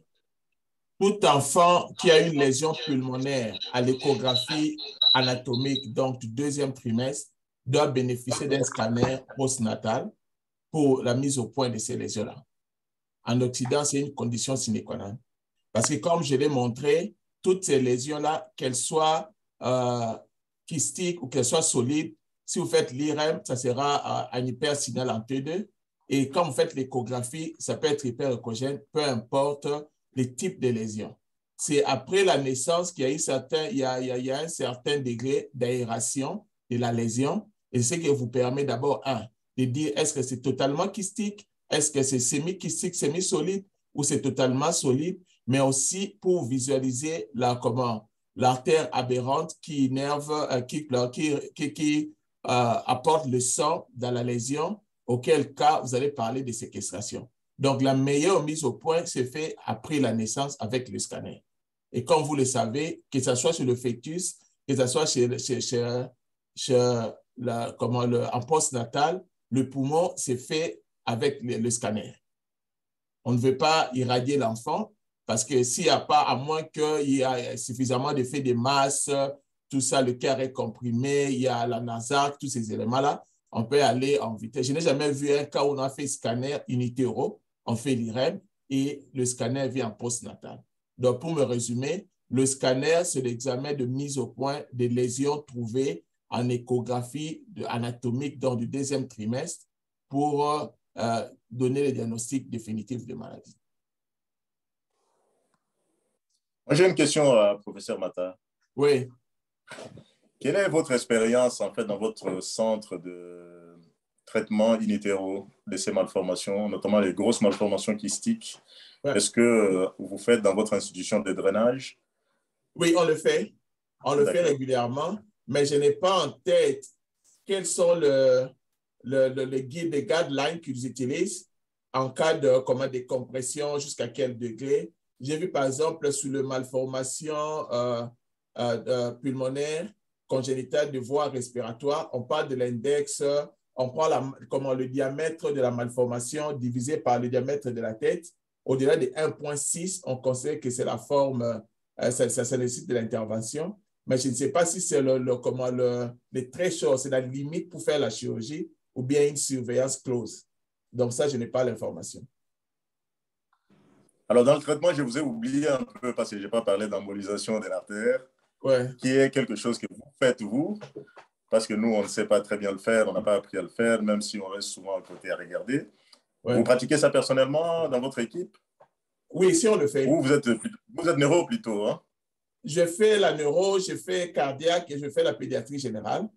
Mais souvent, c'est l'équipe chirurgicale qui fait ça, qui fait cette embolisation. Qui fait l'embolisation? Oui, c'est au cours de la même intervention. Parce que comme vous le savez, chez l'enfant, on évite plusieurs anesthésies. Donc, la plupart des examinations malades, des fois, on les descend sous la même anesthésie. On fait le scanner, on remonte avec lui et on fait les autres interventions avec sous le même sommeil. OK, très bien. D'accord. Alors, professeur Mata, une autre question, ça a été posée. Oui. C'est, et voilà, tu en as donné 2 questions, j'ai retenu 2 questions de BAT déjà positives, comme on le dit ici. Mais à toi aussi, on pose une question d'abord de savoir comment différencier le blastome pleuropulmonaire d'un emphysème focalisé. Ouais. Sur le plan imagique, c'est difficile. Comme on dit, common think first, le plus commun, on les cite en premier. Donc, nous savons que les blastomes pleuropulmonaires sont plus rares. Donc, on a parlé quoi de l'emphysème focalisé.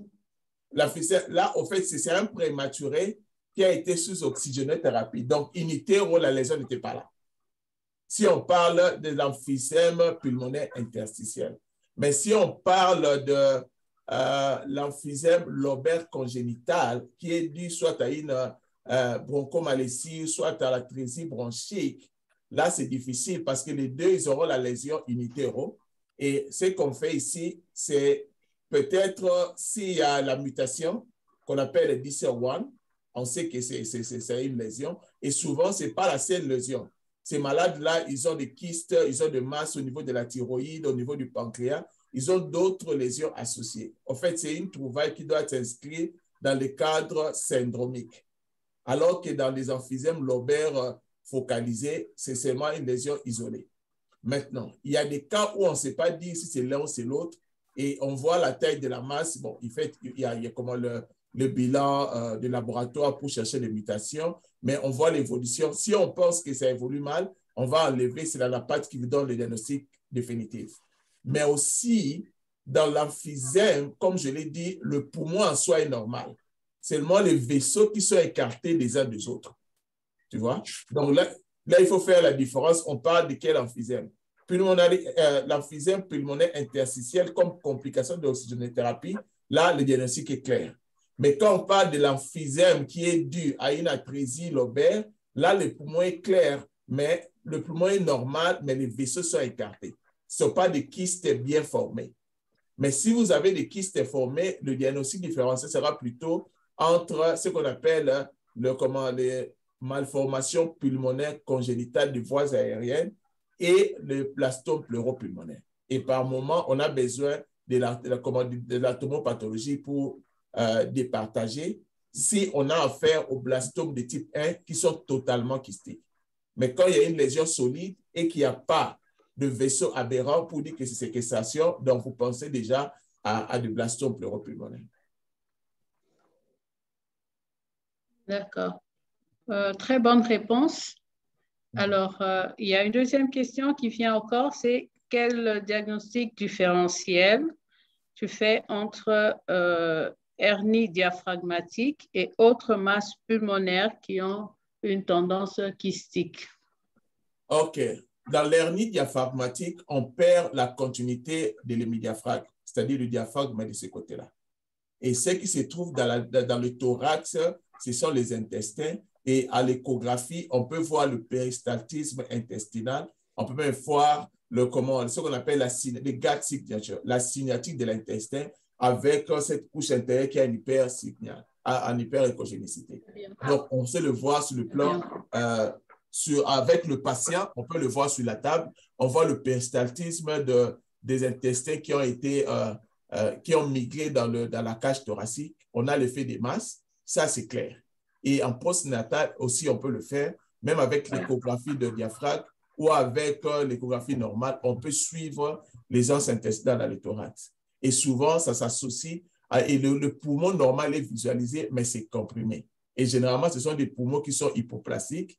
Et voilà pourquoi on veut qu'on découvre ça tôt. Et si possible, et si on trouve que la masse elle est importante, je ne sais pas l'expérience de Dr. Wunda, on peut même intervenir in utero pour empêcher que cette hypoplasie pulmonaire perdure et crée des complications. Effectivement, donc, oui. Ouais. Effectivement, et puis pour être plus simple dans la différenciation, pour ceux qui sont dans n'importe quel coin du pays, sachez que vous pouvez faire le diagnostic aussi avec un stéthoscope tout simplement. Ouais. Vous avez des bruits hydroaériques quand vous auscultez la base pulmonaire, et généralement c'est à gauche. C'est à gauche que le plus souvent se trouve ces hernies diaphragmatiques parce qu'à droite, bien souvent, le foie protège. Ben, il suffit de prendre votre stéthoscope, tout simplement, de le poser dans cette zone-là et vous avez des bruits hydroaériques. Ça vous met sur la piste de quelque chose qui est digestif et qui n'est pas du tout pulmonaire.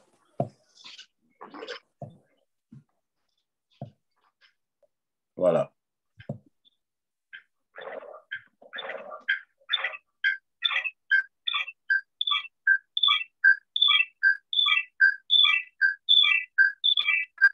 Docteur Angèle, vous avez la parole.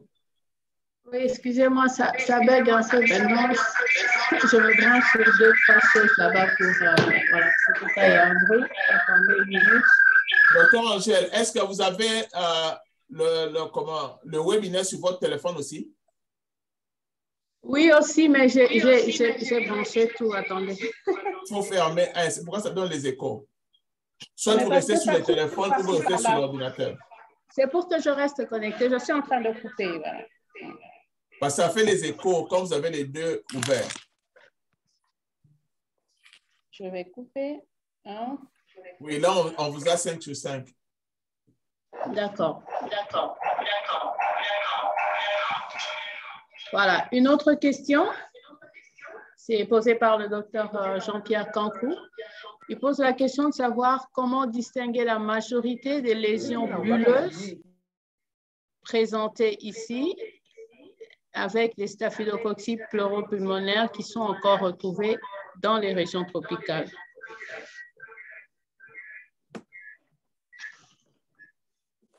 Je pense que dans ce cas-là, c'est la clinique qui va nous orienter. Il faut se dire que le staphylococci pleuropulmonaire, on ne le voit pas souvent ici. Et ces lésions, quand moi j'étais à Kin, je ne les connaissais pas. Donc, je n'ai jamais été dans un milieu où vous avez les deux lésions qui coexistent. C'est vraiment dommage.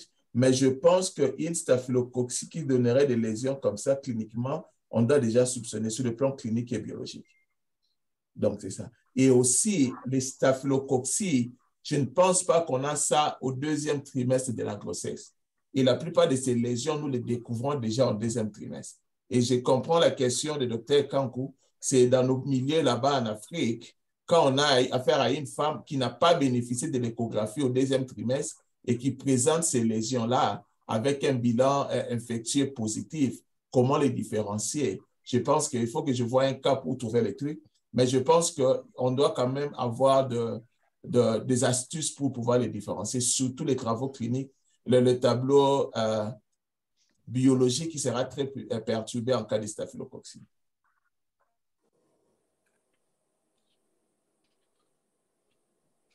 À vous la parole, docteur Angèle. D'accord, merci. Je crois que docteur Jean-Pierre est satisfait de la réponse. Il y a une autre question en ligne. Professeur Mata, vous pouvez revenir sur l'image de l'hyperinflation lobaire congénitale à l'échographie fœtale et nous donner une astuce pour différencier une hyperinflation lobaire congénitale et un renforcement postérieur dû à la présence du cœur. Elle est assez longue, tu peux te remettre sur la boîte de messages pour la relire, professeur Mata, s'il te plaît. Oui, je vais y aller. Oui. Elle vient de docteur Jean-Jacques. OK. Bon, je vais d'abord...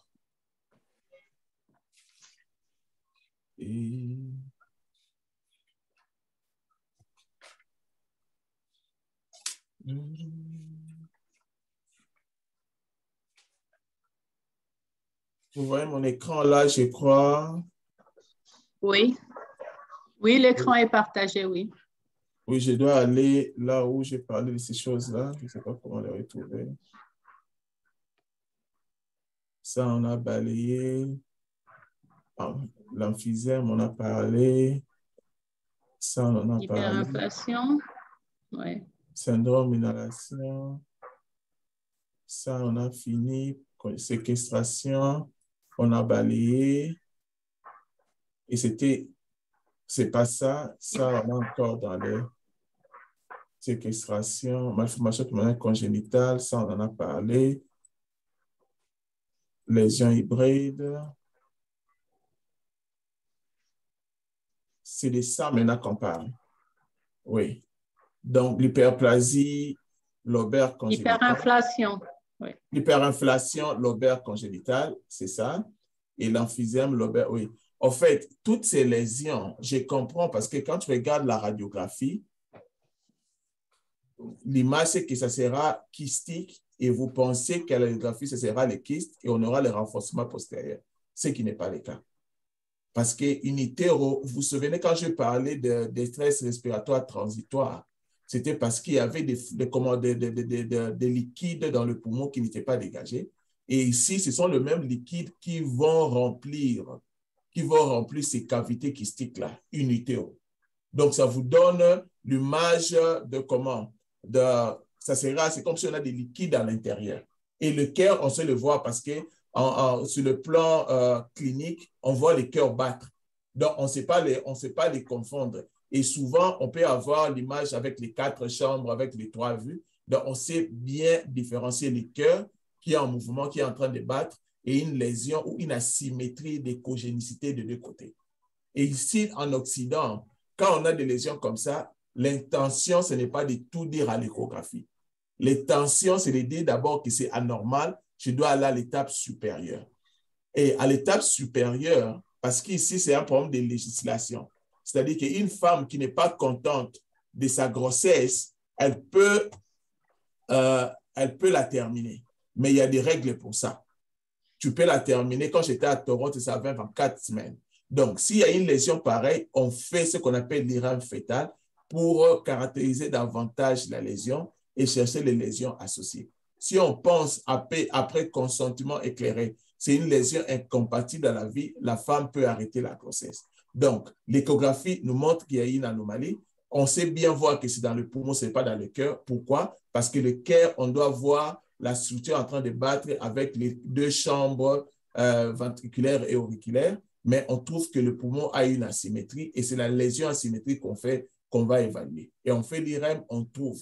Et ici, l'important, à moins que tu sois chanceux, de découvrir une vascularisation ou une artère aberrante, mais souvent, on est difficile à dire exactement si on a affaire à une hyperplasie lobaire kystique, est-ce qu'on a affaire à une malformation de voie, malformation pulmonaire congénitale de voies aériennes, ou on a affaire au blastome pleuropulmonaire. Par moment, c'est difficile à dire. Voilà pourquoi tous ces enfants doivent bénéficier du scanner après la naissance, parce qu'avec le scanner et la naissance, le passage dans le vaccin, il y a des fluides qui vont quitter. Il y aura un certain degré d'élévation de ces lésions qui peuvent vous permettre de dire, d'aller loin dans les diagnostics du participant. J'ai répondu à la question? Oui.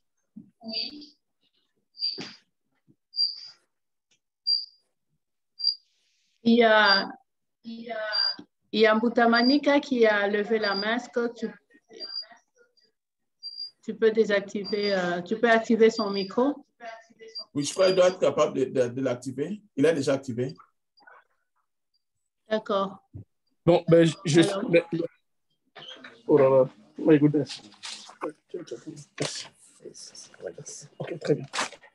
Ah ben, je suis un peu embêté parce que je suis un peu au boulot. Ben, je voulais remercier déjà les docteurs Aron et les profs Mata pour des topos toujours très intéressants et surtout bien présentés. J'avais une question faite que mon ami Aron a répondu un peu bien avant. Il s'est échappé, il s'est arrangé pour la poser au prof Mata. Je voulais savoir pour Aron, j'ai des petites questions, une pour Mata, une pour Aron. Ben, quand est-ce que vous préférez faire des interventions in utero si vous avez une hypoplasie pulmonaire ou bien si vous avez une hernie diaphragmatique? Et également, vous avez parlé, Aron, qu'on peut écouter facilement les bruits hydroaériques avec les stétos. Ça, c'est en post, après la naissance ou bien in utero? Ça, c'est la première question. Donc, pour les profs, Mata, je voulais savoir, vous parlez beaucoup plus des imageries. J'ai l'impression que ça s'adresse beaucoup plus pour les pays étrangers. Est-ce qu'au Congo, vos étudiants ou vos collègues, est-ce qu'il nous faut vraiment ces imageries-là au Congo pour diagnostiquer des hypoplasies pulmonaires ou des pathologies in utero? Si oui, ben, comment vous les faites et où on les fait? Voilà. Vous voulez que je réponde en premier? Oui, s'il te plaît. Ok, alors, bon, j'ai parlé du stéto, évidemment, c'est en postnatal, c'est clair. Exact. Ouais, c'est en postnatal. Par contre, pour la chirurgie in utero, en fait, elle doit tenir compte du pronostic. Un certain nombre de ces lésions, en fait, beaucoup de ces lésions ont tendance plutôt à régresser entre le 2e et le 3e trimestre. Et quand ces lésions persistent et quand elles grandissent surtout en taille et entraînent une souffrance au niveau du fœtus, en ce moment-là, notamment quand il y a apparition d'un azarque, notamment, ou dans certaines situations, il y a une compression assez importante du médiastin ou d'autres structures nobles, là, ça devient une indication pour pouvoir traiter in utero. Dans la plupart des cas, en fait, comme on disait, c'est les lésions kystiques. C'est celles-là qui vont devenir très importantes en prénatal et qui vont nécessiter qu'on pose un drain thoracoamniotique. Juste pour drainer, le plus simple qu'on peut faire, c'est des ponctions. Mais les ponctions entraînent des récidives et donc souvent, si les ponctions ne marchent pas ou si on est suffisamment bien équipé ou que la lésion semble d'emblée être une lésion très importante, on va faire un drainage thoracoamniotique. Mais on n'aura pas guéri la lésion complètement. On permet tout simplement au fœtus de pouvoir grandir suffisamment, naître avec un poumon qui soit viable, avec suffisamment de surfactants. Et donc, la lésion peut être opérée plus tard. Est-ce que tu me suis? Oui, Aaron, je te suis très bien, voilà, merci. Justement. Donc, c'est des lésions qui menacent la vitalité du fœtus, c'est celles-là qui vont être traitées in utero. Mais autrement, on conduit la grossesse jusqu'à terme et puis la prise en charge se fait en postnatal. En gros, c'est ça. Merci. Et les profs? Et pour ma question, je vais envoyer ça au docteur Angèle Mbongo. C'est elle qui fait Oui, la bien radiopédiatrie à Kim. Elle est mieux placée pour répondre. Oui. Je n'ai pas bien entendu, Dadi, tu peux reprendre. Il n'a plus, Ça bug un peu maintenant, là. Okay. Oui. J'allais dire à Boutamanika.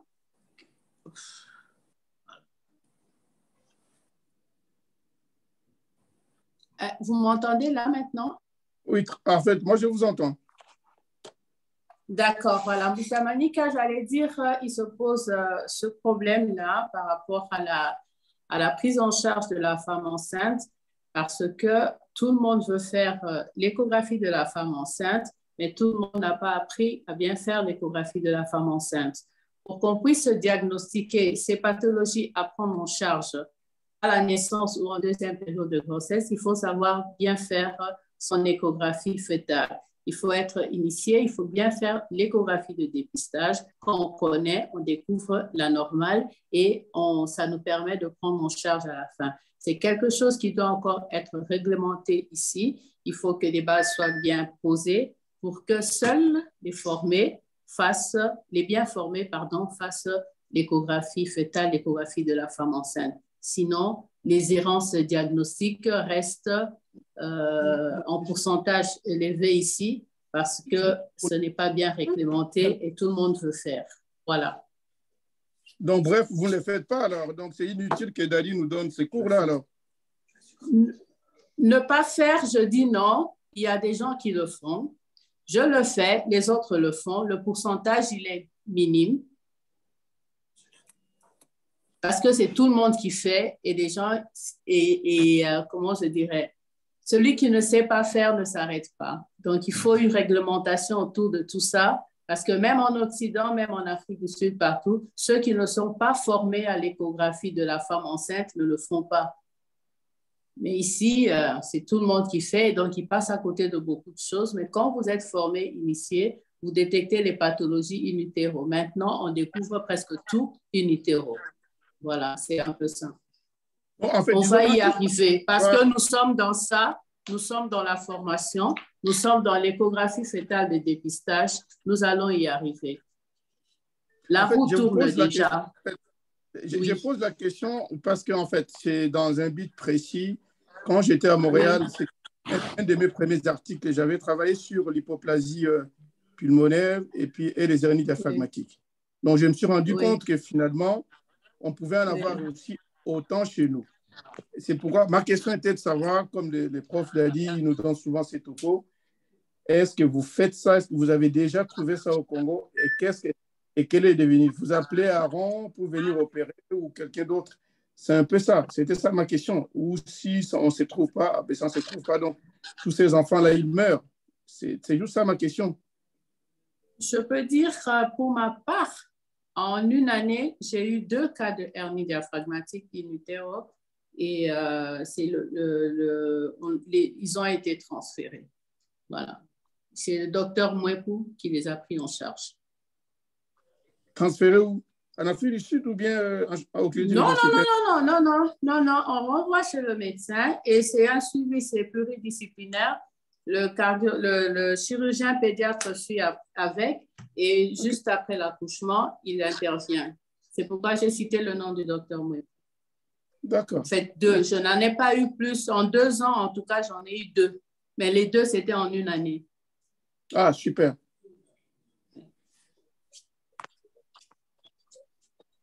Bon, ben merci. Aussi, j'avais un commentaire par rapport à la prestation, par rapport à la détection de ces lésions. Je pense que la routine a un rôle à jouer. Si on voit un cas après 10 ans, on perd le flair clinique pour détecter ces cas. Même à l'Occident, par exemple ici chez nous, si l'échographie a été faite, je ne sais pas moi, à Newfoundland, ces femmes-là vont venir ici pour que nous puissions faire l'examen vraiment détaillé. C'est-à-dire que les cas comme ça sont renvoyés au centre tertiaire, là où il y a l'expertise. Donc, même en périphérie, au Canada, les gens ratent ces diagnostics-là. Et même le malformation cardiaque, c'est très, comme aujourd'hui, ils veulent faire un cas de DOV, de double outlet de ventricule droit. Et à la cité, on a appelé ça tétralogie des phallones. Donc, même ici, on n'est pas obligé d'avoir toutes les expertises dans le petit centre, mais on enseigne à ces gens-là quand est-ce qu'on doit transférer. Comment reconnaître que c'est un examen anormal et quel centre où on peut envoyer. On ne veut pas non plus tout, c'est une sorte de pyramide, quoi. Donc, le petit centre en périphérie peuvent référer dans leur grand centre local. Les grands centres locaux peuvent référer à nous. Et même nous, il y a des choses qu'on réfère à Toronto, à l'hôpital pédiatrique de Toronto où j'étais, pour d'autres interventions beaucoup plus poussées. Donc, je pense que ce qu'on demande, et c'est d'ailleurs même parmi les objectifs de ces cours, c'est dire aux jeunes, écoutez, toute lésion kystique du poumon n'est pas pneumothorax. Toute lésion kystique du poumon, il ne faut pas aller mettre l'aiguille là-bas. Tu peux avoir affaire au blastome pleuropulmonaire. Tu peux avoir affaire à une malformation. Quand ils voient que l'écogénicité du poumon n'est pas de même de gauche à droite, il sait qu'on peut avoir quelque chose ici. Et je dois envoyer chez Dr Angèle Mbongo. Déjà, avoir ce réflexe-là, on aura déjà gagné à 80%. Donc, en fait, c'est ce que je peux dire.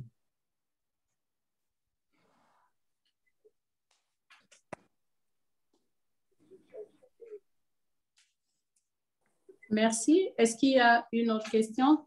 Avec l'Internet, la connexion, elle bug un peu. Il y a une question. Aaron, tu as un commentaire encore? Aaron? Si je pouvais ajouter une chose sur laquelle... Oui, par rapport à ta pratique sur les hernies diaphragmatiques, la chirurgie. Oui. Alors, moi, je n'ai jamais opéré une hernie diaphragmatique en anténatale. Hein. Je ne fais pas la chirurgie fœtale. Et donc, toutes les hernies diaphragmatiques que j'ai opérées, c'était en postnatal. Et heureusement, c'est des hernies diaphragmatiques avec une hypoplasie pulmonaire qui était soit absente, soit minime. Ce qui fait que ça n'a pas posé de gros problèmes de pronostic chez ces enfants. Et je pense aussi qu'au Congo, les enfants qui naissent viables avec une hernie diaphragmatique, ça doit être des hernies diaphragmatiques avec une hypoplasie qui doit être plutôt minime. Parce que c'est des enfants qui naissent à terme déjà, donc ils ont, ne serait-ce que le poumon droit, généralement, qui est mature, avec peut-être 75 ou 80% du poumon gauche qui l'est également. Ça ne pose pas vraiment de gros problèmes de survie, sauf évidemment si on a une immense hernie avec un shift du cœur du côté droit et puis tout le poumon gauche complètement comprimé.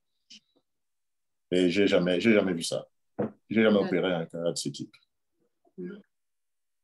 D'accord. Professeur Mata, il y a une question qui m'est posée en privé. Oui. On dit, vous demandez pour la lecture de la radiographie du thorax du nouveau-né, qu'on explore un coup d'œil sur l'étage abdominal. Pourquoi ne pas faire carrément une radiographie de babygram? Pourquoi faire seulement radiographie du thorax? Carrément. En fait, comme vous savez, chez les enfants, ce sont des sujets en pleine croissance et donc les cellules sont très susceptibles d'être endommagées par les rayons X. Et il y a ce qu'on appelle ESLO, j'ai oublié ça en français, pour dire qu'on doit irradier seulement la région qui est indiquée et avec la bonne indication. Donc, on ne peut pas faire, parce que ce sont les malades, ces malades qui viennent avec de maladies des membranes hyalines, ils vont avoir une série de radiographies. Il y en a qui en ont même 2, 3 le jour. Et ça va être continu pour évaluer la position de ces tubulures, pour évaluer, à chaque fois qu'il y a une augmentation en demande en oxygène, on voit est-ce qu'il n'y a pas les atélectasies, est-ce qu'il n'y a pas de pneumothorax. Donc, comme on fait des examens en série, l'idéal serait d'irradier seulement la région importante. Si ces enfants font comment on appelle ça? Necrotizing enterocolitis. Docteur, vous avez appelé ça comment encore en français? J'ai oublié. Rectocolite ulcéronale. Oui. Ces enfants, ils auront une traduction particulière. Non, entérocolite. Entérocolite ulcéronale. Entérocolite, oui. Ils auront... entérocolite ulcéronale. Oui, sur le plan clinique, il y a une traduction claire. Donc, on va le voir. Mais, comme ce sont de grands malades, ce sont les enfants, ce n'est pas rare que la radiographie du thorax découvre, par exemple, une anse sentinelle, comme on appelle, ou pneumothorax, et demander de compléter avec la radiographie abdominale. En d'autres termes, en Occident, quand vous faites un examen, tout ce qui est inclus dans ces clichés-là, c'est votre responsabilité. C'est-à-dire, je fais un cliché de la colonne, mais dans les scout view, on voit une partie de la tête, il y a une masse à la fosse postérieure qui peut être visible au scout view, la localisation, comment on appelle ça en français? Le scout view, là. Une masse qui est au niveau des scout view que vous n'avez pas écrit dans votre compte rendu, c'est votre responsabilité. Donc, toute image qui vous est envoyée, vous êtes obligé de tout voir. De la même façon, un enfant qui vient pour une pneumonie et il y a l'ostéosarcome qui se développe au niveau de l'omoplate, c'est votre responsabilité de détecter ça et d'envoyer chez le spécialiste avant qu'il n'y ait de métastases. Donc, de la même logique, un enfant qui vient pour une pneumonie et que vous trouvez qu'au niveau des anses qui sont visibles dans ces clichés-là, il y a le pneumatosis intestinalis. Vous devez mettre ça dans votre compte rendu et demander un examen adapté pour la mise au point. Donc, c'est dans ce sens-là que j'ai dit. D'accord, merci. Je crois qu'on va prendre une dernière question. Il est déjà 22 heures. Merci, professeur Mata, pour le brillant exposé. Je voudrais savoir si l'évolution du blastome, les complications auxquelles il faut s'attendre et que conseiller aux parents. Le blastome pleuropulmonaire sont des cancers et des hauts grades. Donc, l'évolution, ça sera dramatique. Il y aura des métastases et la mort va s'assurer. Comme Dr Aaron l'a dit, si on a le type 1, qui souvent peuvent évoluer au type 2, au type 3, c'est mieux déjà de les enlever s'il n'y a pas de métastases. Donc, il faut faire un bilan d'extension et si on a une lésion localisée, on peut l'enlever. Sinon, il y aura des complications. Je vois Dr Michel Mouimba qui a demandé la parole, Dr Angèle. D'accord, tu peux lui passer, je n'ai pas vu. Est-ce que vous m'entendez? Oui, nous t'entendons bien, Michel. Oui. Je voulais juste revenir en Mutamanika. Il m'a laissé sur ma soif avec sa question. Est-ce que c'est une médecine que le professeur Dadi fait seulement dans d'autres pays? Ce n'est pas faisable au Congo. Ce n'est pas vrai du tout. Ce n'est pas pour décourager les bonnes intentions, parce que quand on regarde bien ces webinaires chaque lundi, on a l'impression qu'il y a certaines personnes qui se décourageront en disant « ça, je ne ferai jamais, je n'y arriverai pas ». Les pathologies telles elles sont décrites là, ce sont des pathologies qu'on ne voit pas tous les jours en routine. Une chose, même le professeur Dadi, il a dit qu'au Canada, il y avait un truc qu'on prenait pour une tétralogie, qui n'était pas une tétralogie à la fin. C'est ce que nous, échographistes de tous les jours, on fait. Moi, ça fait 30 ans que j'ai fait ce métier. Sur le poumon, je ne regarde que la hernie diaphragmatique, la séquestration pulmonaire et les kystes bronchogéniques. Je ne le vois pas tous les jours. Et quand je le vois, comme dit Aaron, moi, je n'ai jamais opéré une hernie diaphragmatique. Ce n'est pas tout le monde qui opère l'hernie diaphragmatique in utero. À Paris, il y a 2 ou 3 personnes. En France, il y a maximum 5 personnes. 2 personnes font ça très bien au monde. C'est Benacerraf à Boston et c'est Nicolaides à Londres. C'est des trucs très, très rares. Et quand on enseigne comme ça en webinaire, c'est pour que les gens se mettent en tête que quand je passe à côté de quelque chose, il faut que j'envoie ça chez un référent. Et je pense qu'à la longue, ce qu'on fera, c'est les professeurs Dadi mettent une image. Où est-ce qu'on en est avec cet enfant qu'on a vu il y a 6 mois? Il est à quel niveau? Quand le Mutamanika a dit « donc on ne fait pas ça au Congo », on a l'impression qu'il y a 2 médecines. Ce n'est pas vrai. Même dans le pays développé, ce n'est pas tout le monde qui fait ces diagnostics. Et ce n'est pas tout le monde qui prend en charge ces pathologies. C'est des pathologies qui sont rares, qui sont prises par certaines personnes seulement. Seulement pour nous qui faisons ça tous les jours au premier niveau, c'est d'y penser et chaque fois qu'on a un doute, d'envoyer chez les référents. Voilà ce que je voulais dire à Mutamanika. Et ce qui se passe au Congo, c'est ce qui se passe partout, même ici dans le pays développé. Moi, je ne diagnostique pas tous les jours les hernies diaphragmatiques. Les séquestrations pulmonaires, je n'en ai pas tous les jours. Chaque fois que j'ai un doute, j'envoie chez un référent. C'est ce qui doit se passer aussi au Congo. et j'espère que ça va venir, qu'il faut envoyer ça à Angèle Maulois ou à une autre personne qui saura où envoyer. C'est ce que je voulais dire. Merci. Merci beaucoup, docteur Mwimba. Et je voulais juste renchérir. Je donne un exemple pour la partie maritime du Canada. Donc, quand on prend Nouveau-Brunswick, on prend Nova Scotia, Terre-Neuve, et puis l'île des Princes-Édouards, nous ne sommes qu'à 2 qui faisons l'échocardiographie fœtale diagnostique. Exact. Voilà. Donc, nous sommes qu'à 2 pour environ 2 millions 500 habitants. Donc, ce n'est pas tout le monde. Ce qui est logique. Logique, Ouais. c'est normal. C'est normal. Grande sœur, je pense qu'on peut arrêter. Il est tard, surtout en France, Oui. en Europe. Oui, ben, surtout à Kinshasa. Oui, en France surtout, oui. C'est vrai, tu as raison. Donc, nous allons dire merci Michel pour ton intervention. Voilà, on a commencé à 20h12, et là, nous avons mouvé entre 62 et 67 participants. Nous terminons avec 52, je crois. Donc, la participation, nous pouvons dire qu'elle était assez louable. Les exposés étaient très intéressants. Je ne vais pas venir dessus parce que tout le monde félicite et dit merci. Donc, nous avons tous compris. Moi, je vais m'arrêter là. Je vais passer plutôt la parole à Aaron qui a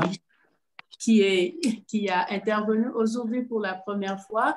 S'il a un petit ou un dernier commentaire à faire avant que nous rendions la parole au professeur Mata pour le mot de la fin et le revoir. Voilà. OK, merci Maman Angèle pour la parole. Ouais.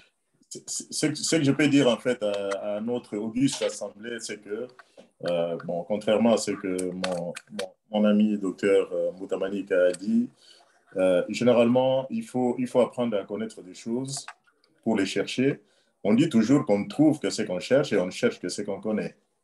Quelqu'un qui n'a jamais entendu parler d'un blastome, il ne va pas le chercher. Quelqu'un qui n'a jamais entendu parler d'un emphysème lobaire, il n'ira jamais le chercher, il n'y pensera pas. Donc, rien qu'entendre que ça existe, que ce n'est pas que un poumon blanc n'est pas forcément qu'un pneumothorax et que ça peut être autre chose, ben, ça permet effectivement de pouvoir chercher les autres pathologies. Merci en tout cas de m'avoir passé la parole. Ben, je pense que j'ai intervenu très modestement, je n'ai pas monopolisé la parole, je ne suis pas entré dans les détails des techniques chirurgicales avec tout le matériel qu'on utilise. Je ne me suis pas étalé sur les interventions chirurgicales, qu'elles soient en scopie ou en ouvert, mais j'ai dit ce qu'il fallait essentiellement par rapport aux séquestrations, ce qui est quand même quelque chose de très important et qui est assez fréquent que l'on trouve.